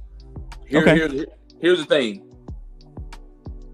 I'm really, really worried about the Jags. Right. All right, you cut Trevor Lawrence a crazy deal. You pay him all this money. And what did he do? Regress. And that's what happens. They won't win for the next 2 weeks. Okay. They got they got the Texas Sunday, and then they got the Jags. They'll be 0-6. They're like 0-5, 0-6, something like that. You said they're gonna go 0-5? They're not even gonna win another game. They're not gonna win another game. I mean, if they go 0-5, they're for sure done. 0-6. I mean, 0-6, they're all but done. I mean, I don't know if anybody has. Here's the thing, man. Josh Allen, to me, seemed like he turned over a new leaf, and he's done phenomenal.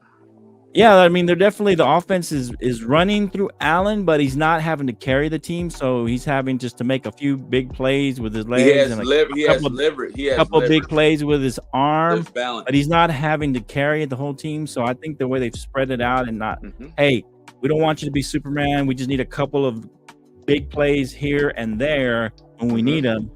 And he's been able to do all. There's balance across the board, man. You got anything on this game, Omar? I mean, we're not necessarily talking about what happened because they got blown out, but I mean, any thoughts on these two teams? First of all, I have nothing else but a shout out to DeMar Hamlin, who last year almost lost his life on Monday night and came back on Monday night again, get his first interception of all time. So shout out to DeMar Hamlin. And also, I don't care about the Jaguars. They've always sucked. They're always going to suck. And yeah, Josh Allen is the MVP front runner at the quarter right point now of the season. As of now. Okay. You got any thoughts, Jake? Look, I see it as this. The Jags way, I think it's time to let go of Doug Peterson. Look, he did great for the Eagles. Oh, wow. Doug Obviously, he is not ready for this position. Hey, I mean, I might not disagree with that. I mean, right now, you're now fighting for last place with who? I mean, you got too good of a team. Yeah, you got receivers on that team. You got Travis Etienne, and I don't think Trevor is that bad. Trevor Lawrence is not that bad, right? Yes, I agree. Come on, he's a top 15 QB. Come on, man. Like, you got to be really. So you still consider him top 15? Top 15? Top 10? He should be. I think it's coaching. I think it's coaching too. I think it's bad coaching. Wow. Okay. It's just Doug Peterson. I don't know what he's doing. I will say this though. My bad. Buffalo. Yeah. I've seen this movie before. I've seen it. Really? I think it's a different movie this year. It's a different movie. I think so too. I agree with Ken. The only thing that makes this movie a little different is they don't have that cancerous Stephon Diggs. Absolutely. Without him, I do believe they have. First of all of you, shut your blasphemous mouths, okay? Don't talk about my fellow Terp, Stephon. Look, Stephon, Stephon, don't let them think that I didn't defend you. You are a Terp, and you are a stand-up gentleman who has done a lot of things in this He's a cancer, Omar. No. How is he a cancer? Why? Was Terrell Owens a cancer? Was Jerry Rice a cancer? Was Michael Irvin a cancer? Was all these people that wanted the ball a cancer? No. They want the ball. Well, Diggs is a little bit of a diva. Omar, I find it odd that Josh Allen he's specifically saying in the interviews, as he's getting interviewed, he says, you know what I like about this team? Nobody's talking to me about their stats. That's a shot. He's taking a shot at somebody. Fired. And he's saying, I heard what he said. Used to come up to him and say, hey, but you know what, Josh Allen? Wait till you get to the playoffs with all these bums you got, and then wonder what happens when you go out in the first round. You're gonna be calling Stephon. By the way, I called you want to go smoke some hookah and drink. Lean forward, Omar. No, you lean forward, Flo. Boom, I'm out. Peace out, brother. See you next Sunday. Like I said, man. Hey, without that guys, cancer, I do believe they have a chance. Okay. So Flo, here's what I'm saying, man. at this point, we have the AFC South. Texans are 2-1. They're top of the division. Right. Even if the Texans lose Sunday, they'll still be at top of the division. Okay. Right. Yeah. I mean, that's fair. But what I'm saying is, I think I like what you said, Canteen, and I know Jake's saying we've seen this kind of before, but this is a little different movie, and it's playing out a little differently. And like you said, you did take a shot look at Diggs, and I think that these Bills team is, I guess I thought their window was closing, but maybe it's not. We'll see. I mean, it's still early. It's only 3 games, so like you said, Jake, this movie you've seen it before. We'll see as the season goes on, the next few games, and we're gonna see if this is for real. If they can keep this pace, if they can keep this kind of offensive flow going. So let's look at the Commanders and the Bengals. So big game. Can's the one that picked the Commanders. Shout out to Canteen picking the Commanders on this one. I'll give you a shout out for that. But hey, shout out to CJ. Right. CJ Richardson. Hey man, I'll come on your show. Shout out. He's supposed to come on this show, wasn't he? He's supposed to, something like that. Okay. But he tried to reverse it this morning. I let him have his little bit, whatever, he tried to shine. Right. But it's okay. Yeah, it's okay. But anyway, so the Commanders beat the Bengals in a somewhat of a shootout. I mean, the game was back and forth. I mean, Joe Burrow had a pretty decent game, but Jaden Daniels had a great game. He had a great statistical game as far as I think he connected 91% of his passes. I mean, he had a very efficient, solid key plays in the game. Your thoughts? I think that because me and you were the only ones that kind of were high on the Commanders. You were a little more high on them than I was. But what do you think? Are the Commanders for real? Who was high on the Commanders? Let me say I had them high for the year. You better go look that up, buddy. I had them above y'all this season. Yeah, but 8 and 9. That's not really. Hey, Flo. Okay. Flo, and had them 10 and 7. So here's what I'm saying, man. Jaden Daniels. Okay, you did. Okay, that's fair. You had them 8 and 9. That's fair. Jaden Daniels went 21 for 23, 254 yards passing, 2 touchdowns. Right. Man, the kid even had 12 carries, 39 yards, and he rushed for 1 touchdown. Yeah. Terry McLaurin had 4 receptions, 100 yards, 1 touchdown. The numbers look good. Now let's look at Cincinnati. Right. Joe Burrow went 29 for 38. He threw for 324 yards. He threw for 3 touchdowns. Right. Then his kid Brown, 7 receptions, 7 carries, 62 yards, and then Jamar Chase, 6 receptions, 118 yards, and he scored 2 touchdowns. Here's the thing, man. Right. Flo, you got to take me for what I'm saying right now. Okay. I think we better take the Washington Commanders serious when it comes to the NFC East. Right now. Now. I agree. Now, they're top of the division. I really can't take the Eagles serious. Sirianni got a lot of issues going on, and the offense has a lot of holes. Right. Hurts is not performing at his best. But I will say this right here for the NFC East. I like Commanders number 1. I'll put the Cowboys at 2. I'll put the Philadelphia Eagles at 3, and then the Giants at 4. Here's what's going to have to happen, Flo. Thursday night. Okay. The Cowboys. We'll look at it in a minute. We'll look at it in a minute. Cowboys show up, they win. We'll look at it. Joe Burrow, they're in trouble, man. They're in trouble. So I think, are they done for the year, or they still got a chance? They have to win next week. Here's what I'm gonna say, bro. Okay. When you got everybody said Bryce Young was the issue, but then you got a vet in the game by the name of who? Andy Dalton, right? Who steps up and performs, and then when he performs, they end up beating the Las Vegas Raiders at Allegiant Stadium in Vegas. Right. Here's what I'm gonna say. Do not let the Carolina Panthers win Sunday. Okay. Do not let if the Carolina Panthers win Sunday. Are they playing the Bengals? And they win at home. They're playing the Bengals? Are they playing the Bengals? If they beat the Bengals on Sunday. Oh wow. They can stick a fork in Joe Burrow and company. You can put a fork. Done. They done. All right, Jake. This was your team. You were all big on Joe Burrow if he's healthy, and he is healthy, and he's still losing. What do you got? It's not his fault. His defense is not playing at all. Okay. I have no worry. They have the Panthers next. They will win. The defense. If they lose that game, are they done, Jake? If they lose that game, I don't count Joe Burrow out. I don't. So if they go 0-4, you're not counting them out. Here's why I don't believe it's if. Okay. Pittsburgh has the toughest 7 games ending the season. Okay. The Ravens play Buffalo this week, and the Browns are the Browns. So if I'm the Bengals, this is a good pick-me-up game. Beat the Panthers. Don't worry. They will. And in the end, they will be on a roll. Do not worry. This is more about the Commanders, and Jaden Daniels have found their quarterback, and I think they found the second-best quarterback in that division. Okay. So I'm going to go Jalen Hurts, Jaden Daniels. I'll go Dak, and then I'll go Daniel Jones. What happened to the Saints? They were supposed to win the NFC. I said the NFC East. I'm just saying that the NFC, are they still a number 1 team? Absolutely. They're still there. The Saints? I just said the NFC East of quarterbacks, the best quarterbacks in the NFC East. So you're saying Jaden is the best quarterback right now? He's the second best under Jalen Hurts. So you say Jalen, crazy, Jaden, and then Dak, and then Dak.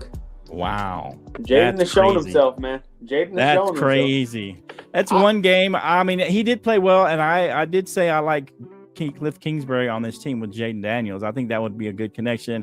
I wasn't sure about the coach because I know Can knows him well with the Falcons. He did take them to the Super Bowl. Quinn has done well this year, man. Okay, that's fair. Quinn has done well.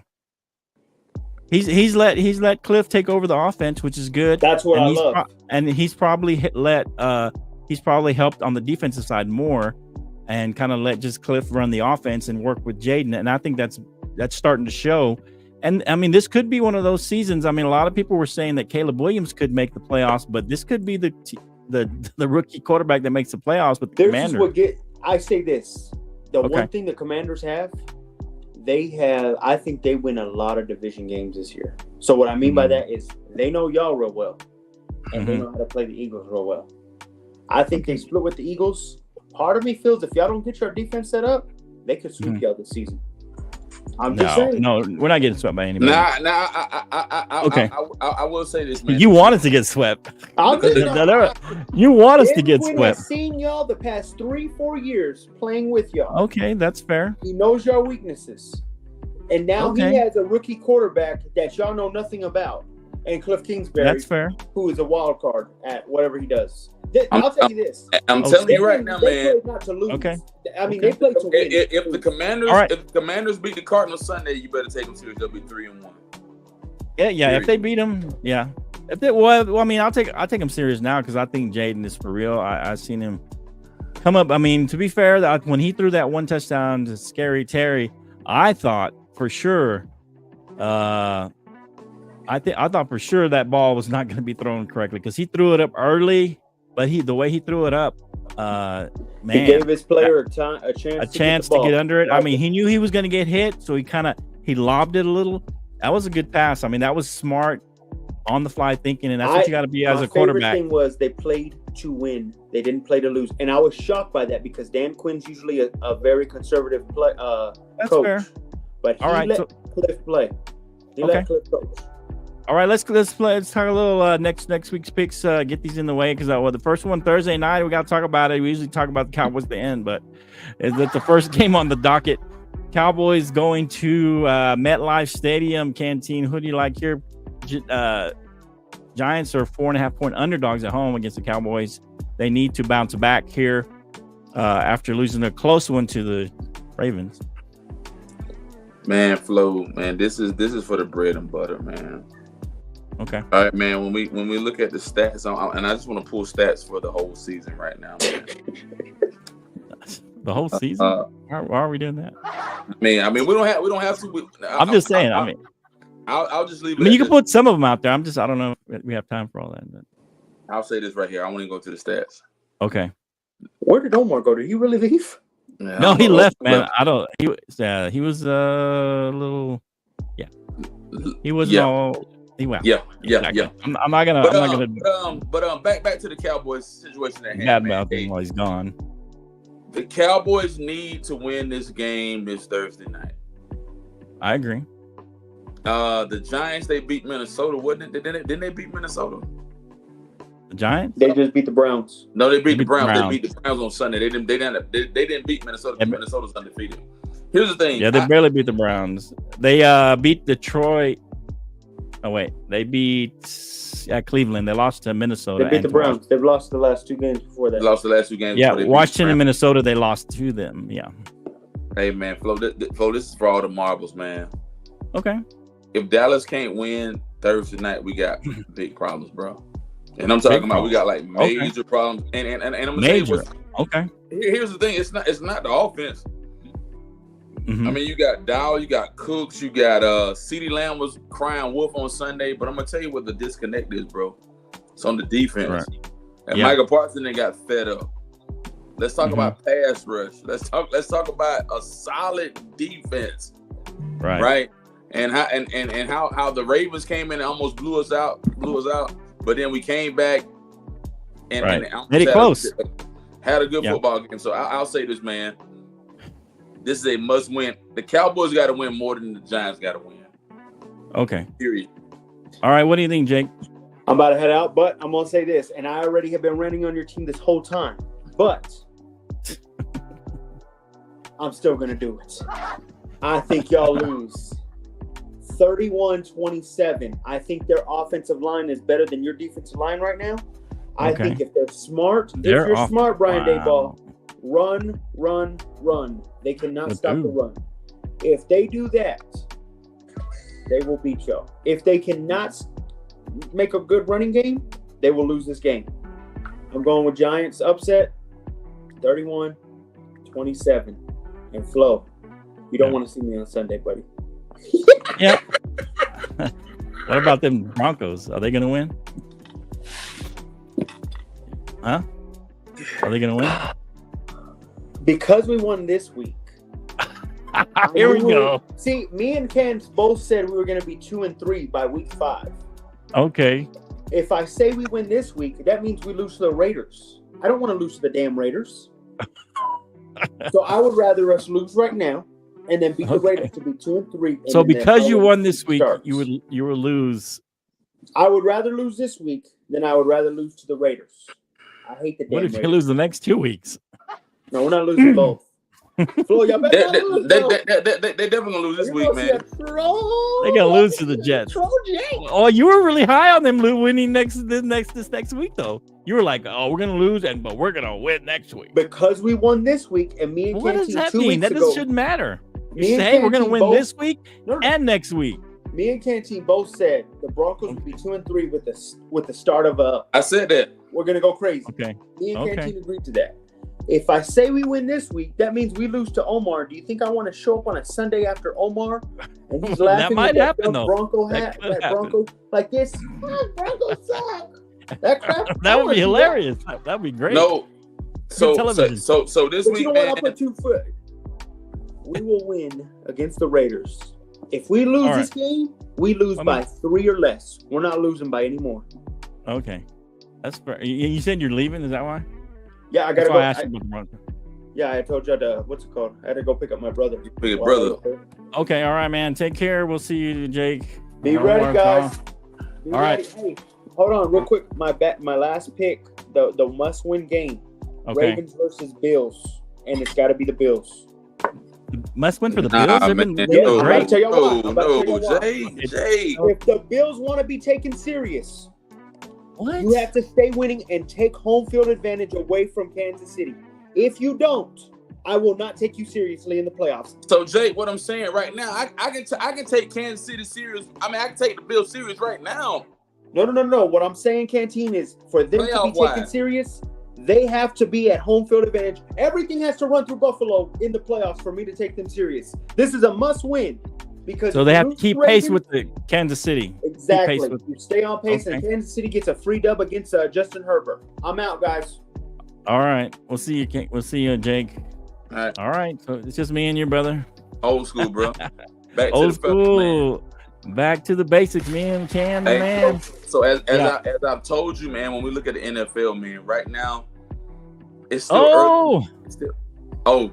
Yeah. Let him in. Okay. Let him in. Okay, go ahead. We'll keep talking, but hey, let me introduce him. Put him in here. CJ, he's a Cowboy fan. He's a big Cowboy fan, and he had a little bet going with Canteen.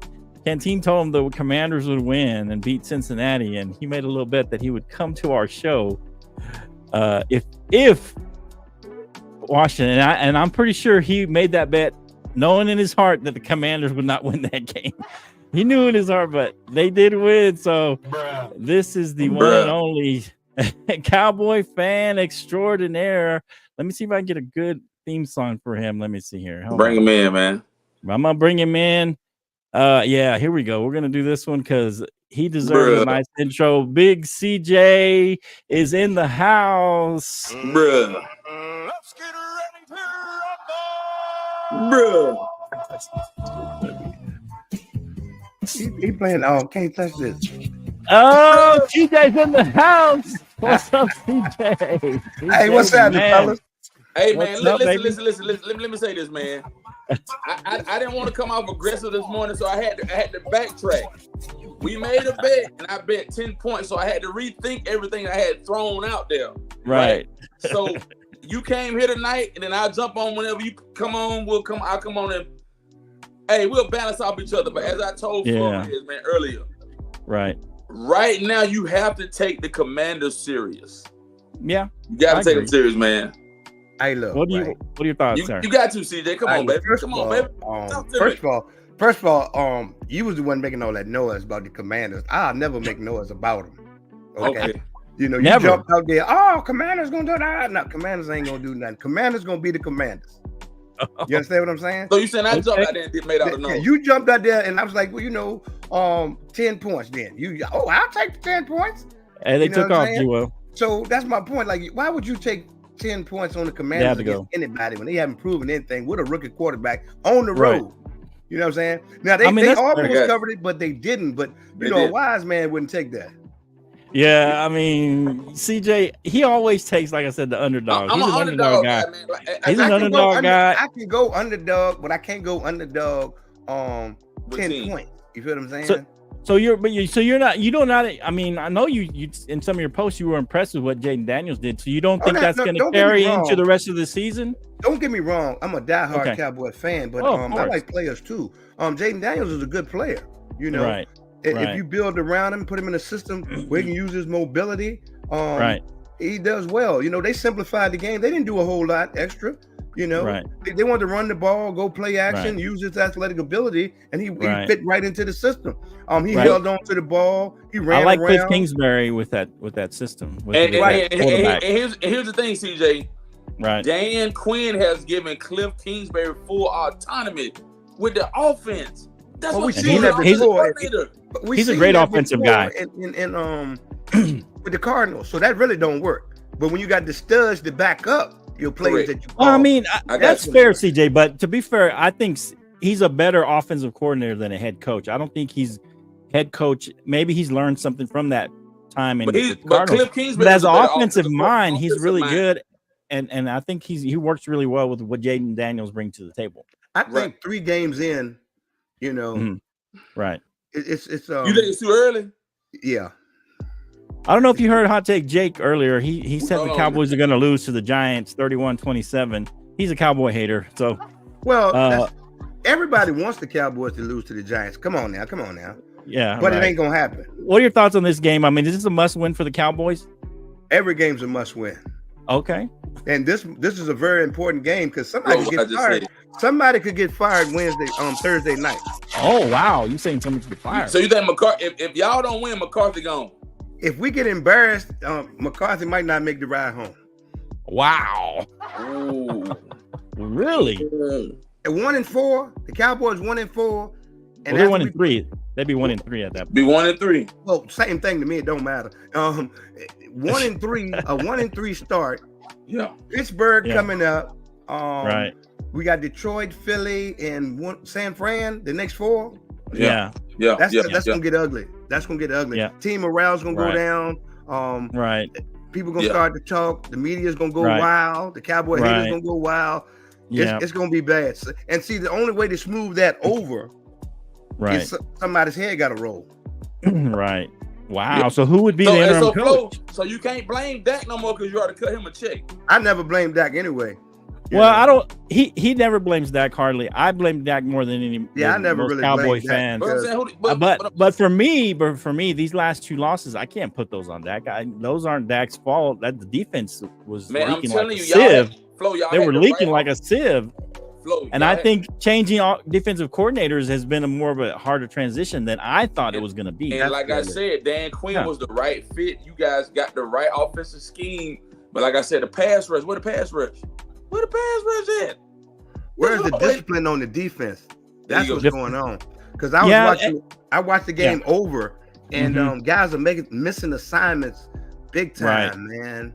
They're used to that get up on the line of scrimmage and we're gonna bring the blitz and to your point, CJ, I think that they've been using the last three teams have been using the Cowboys what do you call it, aggressiveness against them, having them overplay the play and misdirection a little bit because Micah's always got a lot of aggression and he wants to go in there.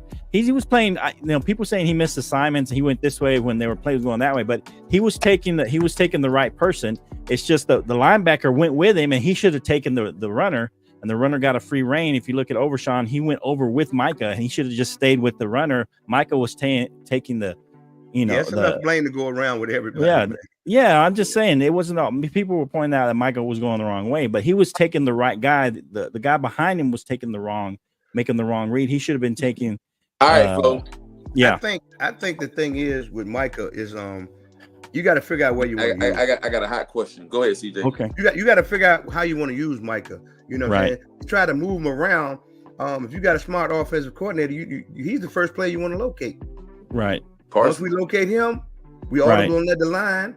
Either we're going to run at him or we're going to run away from him. Run away. Yep. Hey, Flo, hey, I want to lay this on the table, man, because I know y'all diehard Dallas Cowboys fans, but here's CJ, real quick before he brings this point up, Ken put the wool over my eyes and said he was a Cowboys fan. He all along he's just playing me, bro. Man, I'm gonna support your team, man. He said he changed over and then he's going back to the Falcons. But anyway, go ahead, Ken. Oh my. Yeah. Anyway, go ahead. That's wild. Yeah. He's like Cowboy fan. Went to a game with me. Flo, I'm in DC for life. And then he go back to once the Falcons started looking good, he went back. No. CJ, let me tell you this right here. We all went to the Cowboys game. I supported the Cowboys. I had on Cowboys. Like Cowboy gear. Yada yada yada. But Flo knows my first love. And I knew you still had a piece of your heart in Atlanta, but you said DC for life. You can't say that. And then Flo, I've been a Falcon fan, man. You've been knowing me every year. What I said the Falcons gonna do. Undefeated. Super Bowl. Undefeated. Under Super Bowl. 16-0. And then the one year we went to the Super Bowl, what happened? Halftime. Got your heart pulled out. Got your heart pulled out here. And then, he left the game at halftime. CJ, this man kept calling my phone and said, man, you all right? You alive? I thought I was really worried about you because you was calling, you was getting on live. 28-3. And I was like, man, calm down, Canteen. What was that question? I'm anxious to hear the question. Yeah, what was the question, Cam? Here's the question, guys. All right. You got the Giants tomorrow night, Thursday night. Win or lose. But then beyond that, you got the Steelers on Sunday night, the Lions, the 49ers, Falcons, and the Eagles. Right. Let's talk about the fate of the Dallas Cowboys beyond Thursday night. What do you think you guys are going to get, honestly? I mean, I personally, for me, this whole season is about the postseason. I'm always in the camp that we're going to win 11, 12 games no matter what. So we're always going to have 5 losses that tear your heart out, maybe 6, but I don't think we'll get. And so 11, 12 games is where we're going to be. That's just how I feel about the season. And I'm not worried in these first 6 weeks up until the bye, unless we've already lost 5 games. So if we lose the next 3, we're 1-5 going into the bye, then then I'll be worried. But if we win one of these games, I'm good. Or if we win 2 of them, for sure I'm good. If we win all 3, of course, I'm great. But I'm just saying, I'm not worried until we get to 5 losses. If we go into 5 losses, coming out of a bye 1-5, and then we play the 49ers, then I'm going to be worried. That's where I see it. I think we're going to get 11, 12 wins no matter what, and the loss is always going to hurt. That's where I'm at with the Cowboys. What's your thoughts, CJ? Well, I'm 1 game at a time right now. Okay. A stretch is coming up that's crazy. Crazy. That's right. After the Giants, it's the Steelers, the Lions, the 49ers, the Falcons, the Eagles, the Texans. Right. So it's more than just 4 games. You could have what's going to happen? Frisky, Washington. What's going to happen is some of those teams not playing well either. Some of those favorite teams, they're not playing as well. Yeah, Detroit's struggling a little bit. Eagles have problems. Detroit's struggling a little bit. So San Francisco's injured. It's kind of all going to balance out in the middle. Right. Yeah, that's how I feel. And we're going to win a couple of those games that we're underdogs. And as you already see, we let a couple slip away already. Yeah. So they kind of balance out. You don't really know what kind of team you have until week 7, 8, somewhere around there. Right. If we're 1-7, that's what I'm saying. That's why I'm saying. Going into the bye, that'll be 6 games. I mean, that kind of tells you a little something. Correct. To me, we should win 2 of those games. We chalk up Giants, hopefully, and then we either beat Pittsburgh or Detroit, I think, and that's how we go into the bye. And I think we lose one of those next 3. This is the way I look at it realistically. Right. Okay? When we came into the season, people looking at the schedule, and I'm just being realistic. Everybody say, won't no way in the world we're going to beat the Browns because they Super Bowl contenders. That was a loss, but we found a way to win, okay? Right. The Saints, that was the game they said we was going to win, and we lost. Exactly. And then nobody in the world said we would ever beat the Ravens because I think we're like, big time haven't beat them. They got a major winning record against us. They got 20-1 against the NFC. 20-1 against the NFC. We're 1-2, which is basically what everybody thought we were going to do, except for they didn't think we were going to beat Cleveland, and they thought we would beat 0-3. Right. The Saints. So we're kind of where everybody expected us to be anyway. But these next 2 games will tell us exactly where we're headed. Because if we get beat up by the Giants and we lose to the Steelers, hey, you can go ahead and send me my Christmas gift now. Because the party is over. So you're saying we're done at 4. At 1-4, we're done. At 1-4, and we can't beat the Giants. Yeah, we're pretty much done. Okay, that's fair. I mean, that's fair. We'll still have even if we go 500 the rest of the way, it ain't good enough. Okay, that's fair. And so right now, projecting what you're projecting, who will be the front runner for the division? The Commanders. No, that's the thing about the NFC East this year. It's all going to play itself out, and the winner might be 9-8 or 9-7 or whatever the case may be. Yeah. 9-8. Yeah, 9-8 might win your division because we got to beat up on each other. Then we got to play those tough outer conference games, outer division games against the AFC North and the South. AFC South. Yeah. So it's going to be a lot of parity in the league this year. So well, I mean, I think that the Giants are better than people have said, and obviously Washington is better than people thought during the season, even with the rookie quarterback. And of course, I think Philly is probably not as good as people had thought going in. So I think you're right. Like I told you, Philly got a lot of internal issues, man. I think they got internal issues still with the coach and the QB. I mean, that article was pretty telling. They said that, they don't hate each other. That was kind of the end of that article. And that's like, they don't hate each other. That's horrible for a head coach and a quarterback. You can't be in that kind of relationship. And so that's why I think there's just some turmoil there with them. And they're going to struggle. I mean, Jalen Hurts has been turning the ball over like crazy. And so I don't think that's going to stop all of a sudden. He's going to continue to do that. I mean, he has the most turnovers since, I don't know what, last year, game 10 or 12, I don't remember, but he's had a lot of turnovers. And so I think that's going to continue on into the season, and that's what's going to hinder him a little bit. I think, he's been missing some open stuff. He's hit a few plays, but he's just not the same guy as when, who was over there? Was it Shane Steichen was the offensive coordinator? He's never been the same since he's left the Eagles, and him and Sirianni it doesn't seem like they get along well. So I think that's and big. winning covered up most of their their internal issues. Wait till they start losing 2 or 3 in a row. And that's when it's going to come to fruition. It's going to come out. Yeah, it's not going to last. And we know the quarterback ain't going to get fired. I can tell you that now. Okay. Quarterback is when they sign them big contracts. Well, they already signed him, so they can't fire him. That's my point. So he ain't going nowhere. Yeah, that's for sure. Yeah. All right. Any other final thoughts on the Cowboys, or Cam? Yeah, I want to talk to you real quick. I got a question for you. Okay. Because we always go back and forth about Dak Prescott, man. Yeah. What more do you expect of Dak Prescott being a 4th round pick and not expected to probably even be on the team at this point? You know what I'm saying? I think Dak has worked his way into a career Dallas Cowboy to this point. Okay. Before you start, I just want to say, like, Dak is. It's like the when he signed his $40 million contract with a $160 million contract. You know, it's like people said it added pressure. No, I think he earned that contract. And Jerry Jones signed him 3 years too late because he franchised him twice. Correct. Yeah. On the first, and then contract. he got injured. Then he got injured. Well, he got injured and still got the contract though. Well, he could because he didn't franchise him again. That's why. Well, you can't franchise him again because you've already done it a couple times. That's what I'm saying. That he couldn't. He had to sign. But then this time, you waited till an hour before the game to sign him, and it cost you an extra $17 million. You know, so that's why when people talk about Dak Prescott's money, I'm like, well, he ain't the head, the owner, the general manager, you know, the decision maker. Yeah. So and he did the same thing with CD Lamb. He signed him. Same thing, bro. You know, if you'd have signed those guys early in the off season, then we could have got Derrick Henry because we had money to spend. Right. Yeah. I don't know. I guess my question to you is, why so much pressure on Dak? I mean, Dak's one guy. Well, and Dak doesn't give up. We're 31st in the run right now against the run. To be fair, CJ, I've been a defender of Dak these last, I guess, this season in the off season because I think that people have gone in too hard on Dak. I was hard on Dak because this is what I want from Dak. I want him to use his legs more. I know he got injured and he broke his ankle or whatever happened with the ankle surgery and all that. And the year after, he still wasn't himself. Right. So I give him a pass a little bit for that year that he wasn't running.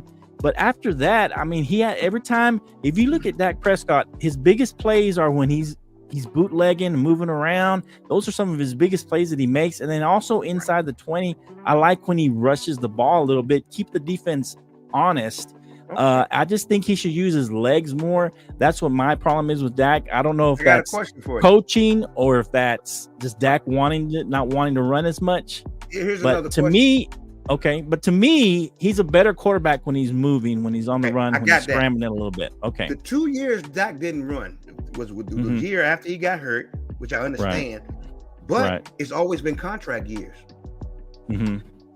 Like he didn't have a contract. He was going into the final year. Last year, he didn't do a lot of running because if he got hurt, catch 22, back in another situation. There was times last year I wanted him to run, but he made a business decision. And that's another thing that happens when they don't sign these guys. I don't like that.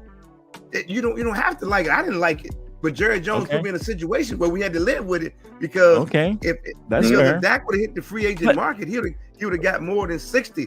So you can't expect these guys to go all out every time. You got to use your arm. You want me quarterback? I'll be quarterback.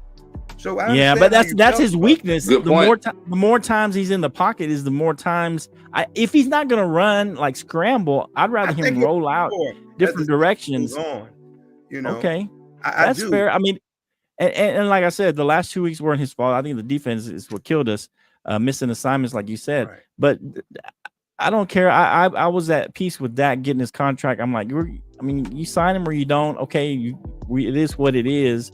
I mean, at one point I thought they weren't going to sign him. I'm like, yeah, they're going to sign him at some point. What are they going to do? What are you going to do? You're not going to go with, these other two quarterbacks. Even Cooper Rush is a halfway decent quarterback for us. He's still a backup. He's not really a starter. Correct. And Trey Lance, he hasn't shown that he can. He hasn't been active this whole year, so. Right, that's what I'm saying. So he hasn't really shown. He got all those games. He looked better once he got to play some games on preseason, but that's still preseason. And so backups. Dak was our only option, and I'm behind Dak. I just wish, hopefully, maybe that the contract is settled. Maybe he'll start moving around a little more. I think he's better. His biggest play is when he's scrambling. Games, he's not running. You know what I'm saying? It's just a fact. You know, the games that we lost, we got down quick. Teams just came out, boom, boom, boom. Next thing you know, it's 21-0. Right. You know, it's hard to run now. We got to pass. We got to take. But sometimes you need to run just to get that first down, and sometimes I seen him. I said, man, just get that first down right there, and you don't gotta scramble 20 yards. I agree with that. However, with the backfield we got.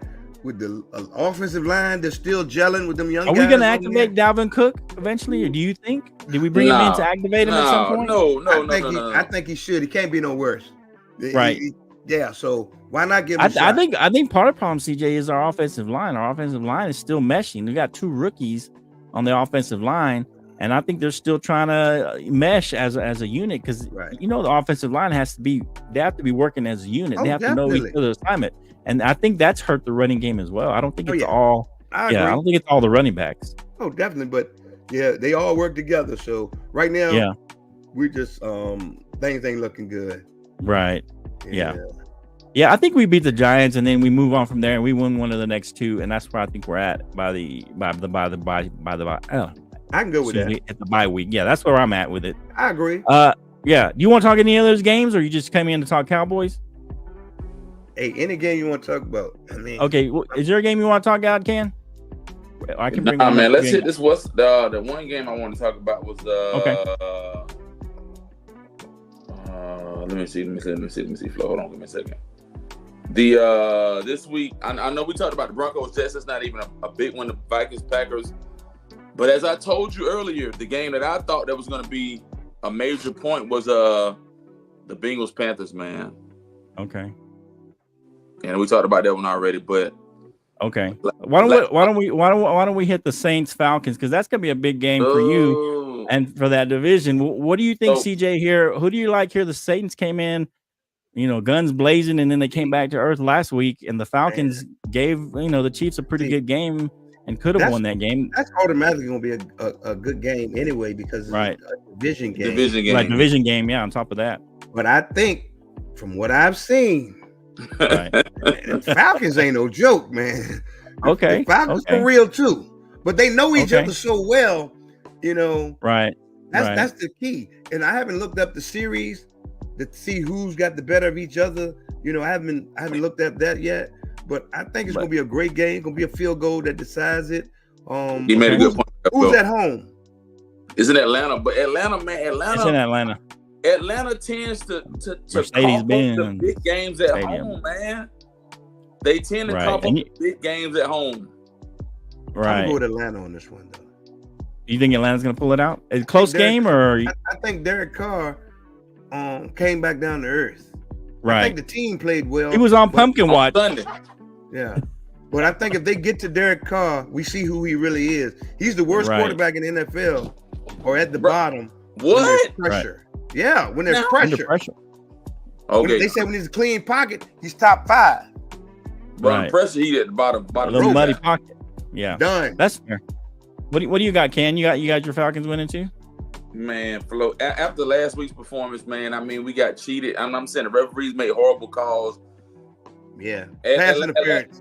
That pass interference. And that's what I was trying to tell you, Flo. I told you that earlier with the pass interference call. You was calling. And the referee was standing right here. But it was bang, bang, though. If you look at it real time, it's pretty close. No, it wasn't even close. It was pretty close. He grabbed his jersey coming across. Then the ball was coming in. He stopped. And then he had already hugged him before the ball got there. Ball hit the guy right here because he couldn't get his hands up. Those are blown calls all the time, man. You missed. No, man, we gotta stop saying that, because what that does is an easy fix for the referees. It's a scapegoat. They get paid just like the players. Look what Gene Will said, Flo. What he said? The Falcons. Anyway, man, I'll say this. This is a must-win for the Atlanta Falcons, man. Okay. Because if the Atlanta Falcons need to win, the Atlanta Falcons got 2 home games that really matter the most to me. Right. They got the New Orleans Saints Sunday, and then next Thursday, they got Tampa Bay Buccaneers rolling in. 2 division games. Oh, that's right. We need to win both of those games. Now, I'll say this right here with the Falcons. It ain't first cousins. It ain't Bijan Robinson. It ain't the offense. It ain't none of that. Step up the game on defense, because we should have shut Kansas City down. And as I told you earlier, Kansas City ain't promising to me. Right now, the best team in the AFC, CJ, you can disagree or not agree with me. The Bills are the best team in the AFC right now. Hands down. Really? Well, let's talk about the Bills. Since everybody talks about the Cowboys, you know what the Bills are? The Cowboys of the AFC. They can win regular season games, but they can't do nothing in the playoffs either. Prove me wrong. That's fair. He made a good point. They do it until they win in the playoffs. That's true. But to be fair, CJ, they look different. They're not relying just as heavily on. But I'm saying Josh Allen is the piece that they need him to be. Josh well, Allen they're is a allowing him to playmaker, just man. not to carry the team, but to just make plays when he needs to, and that's what I like about what they're doing with Josh. As long as y'all that, keep this tape and roll it back, I said what I said. Okay, that's fair. They won't do anything in the playoffs. Okay. Every time you pick them to win, they just like us. They fold. Okay, that's fair. You know. All right. Let's get one more game and then we'll get out of here. We went. But after 3 weeks, today. After 3 weeks, he's looking good. He's looking good. Okay. Speaking of the Bills, that's a big game. Well, that's on Sunday night, so let's not pick that. We'll talk about that later. What about the Eagles and the Bucks? Bucks coming off a tough loss. Eagles coming off a close win. Who do you like there, CJ, and why? I mean, anytime you choose a team from the NFC East, I can't pick them. I think they lose. You know, but Tampa I mean, Bay, your heart wants them to lose, but what's it realistically? What do you think? Well, they're probably even teams right now because the Bucks aren't that bad. You know, It's a closer game than people think. Like this year, so much parity. Will the spread float 2.5? Yeah. 2.5 for the Eagles, right? Underdogs. Yeah, they're underdogs at home. The Bucks are underdogs at home. Yeah. Yeah, I'm gonna take the Bucks in the 2.5 though. Okay, you give up the points. Okay, yeah, I think that the Bucks will cover that. Probably so they win by 3. Goal. Okay, yeah, I think they'll win by 3. Okay, what do you got? What do you got, Ken, on that game? I'm going Bucks, man. Oh, Bucks at home. Bucks at Raymond James. I'm gonna tell you what's gonna happen. Okay, Baker with the deep ball. They can't cover nobody. I'm gonna say this right here. Okay. If the Bucks do win Sunday, what does that say about the Eagles? Right? And right now, I mean, they've been scraping by still. If you look at it, the way the NFC East is set up right now, you got the Commanders, the Eagles, and the Cowboys, right? Or Commanders, Cowboys, Eagles, whatever it is, man. Yeah. Eagles lose Sunday, it's gonna be detrimental to their organization, man. Yeah, I mean, I think, like I said, I think there's still turmoil there. I think they barely beat Baltimore. They barely beat New England on next week, and then they get blown out by Minnesota. Oh no, that wasn't it. Is that the Ravens? That was preseason. Sorry, my bad. They beat Green Bay. They lost to Atlanta, and then they barely beat New Orleans. So I think this is going to be a close game. I think Tampa, after coming off that loss last week, I think they want to come back and get a win because they're tied with the Saints right now. So I think they want to come back tough. I think the Eagles still got trouble. I don't know if is AJ Brown coming back.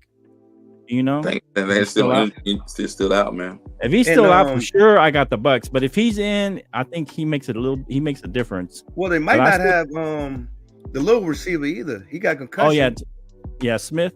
Yeah, he went concussion protocol. So we don't know. Okay, so yeah, I like the Bucks then because I mean, yeah, either one of those or both of those are out. Yeah, I like the Bucks because the Eagles.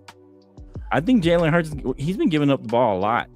And people just say, they've been giving him a pass. If it was Dak giving up the ball that much, they'd be over Dak. They'd be rolling all over Dak. and that's what I'm saying. And Jake's been Hurts has been getting a pass for that for the most part. I mean, people talk about it, but he's been giving up the ball, fumbling it, throwing interceptions, and they just been kind of skating by. But I think the Bucs get them this time, and I think they win that game. Hey, did you pick your Falcons too? I didn't get that pick. Ken, you picked the Falcons to win or the Saints? He picked Falcons by 3. Falcons? Yeah, Falcons. Okay. I'm gonna take the Falcons by 3. So hey, man, we're all in agreement on those games. Hey, CJ, man, I appreciate you coming in and talking to the guys. Not everybody's here. Everybody left. They tapped out. Omar had a little bit of he had a little too much something. Not that yak. He had a little too much of something. I don't know. Yeah. So he took off early, and then Jake had to go. Had to pick up something from work. But man, CJ, we appreciate you coming in, tapping in. Hey, with let me know Sports. you want to tap in on your show, bro. I'll hop in. We'll both tap in. I mean, we'll both hop in, man. Yeah, let us know, man. Maybe tomorrow. Any parting words for us? Okay. Any parting words? Parting words? Hey, man, we can all talk sports. We don't even have to agree, man. We just have to respect each other, man. That's why I came on this show. Right. Yeah, of course, for sure. CJ TV, check him out. He is the man. He's a cowboy extraordinaire. We appreciate you tapping in with the Bottom Line Sports. If you see it live or on the repeat, all the comments and everybody that tapped in, we appreciate you. 1.9K on the Facebook group. Thank you, CJ, for tapping in. Just you and me, Ken. Hey, we ain't even got to hang out in the back, bro. We good. We good? I was going to talk a little bit about what happened today. Let's do that. That's good. Let's do that. Okay, yeah. Just for a few minutes. Okay, just for a few minutes, man. But I appreciate everybody who's watching on live and on the repeat. Please tap in, comment. If you need to comment afterwards, like, share, subscribe, do all that good stuff, man. We appreciate y'all. Hey, Flo, Bottom Line Sports. Hey, Thanksgiving goal. We're trying to get at least 2,200 by Thanksgiving, man. Let's go. 2,200 by Thanksgiving. 2,200 by Thanksgiving, baby. Let's go. Let's go, baby. Hey, go share with everybody, man. See y'all next time on the Bottom Line Sports. Peace.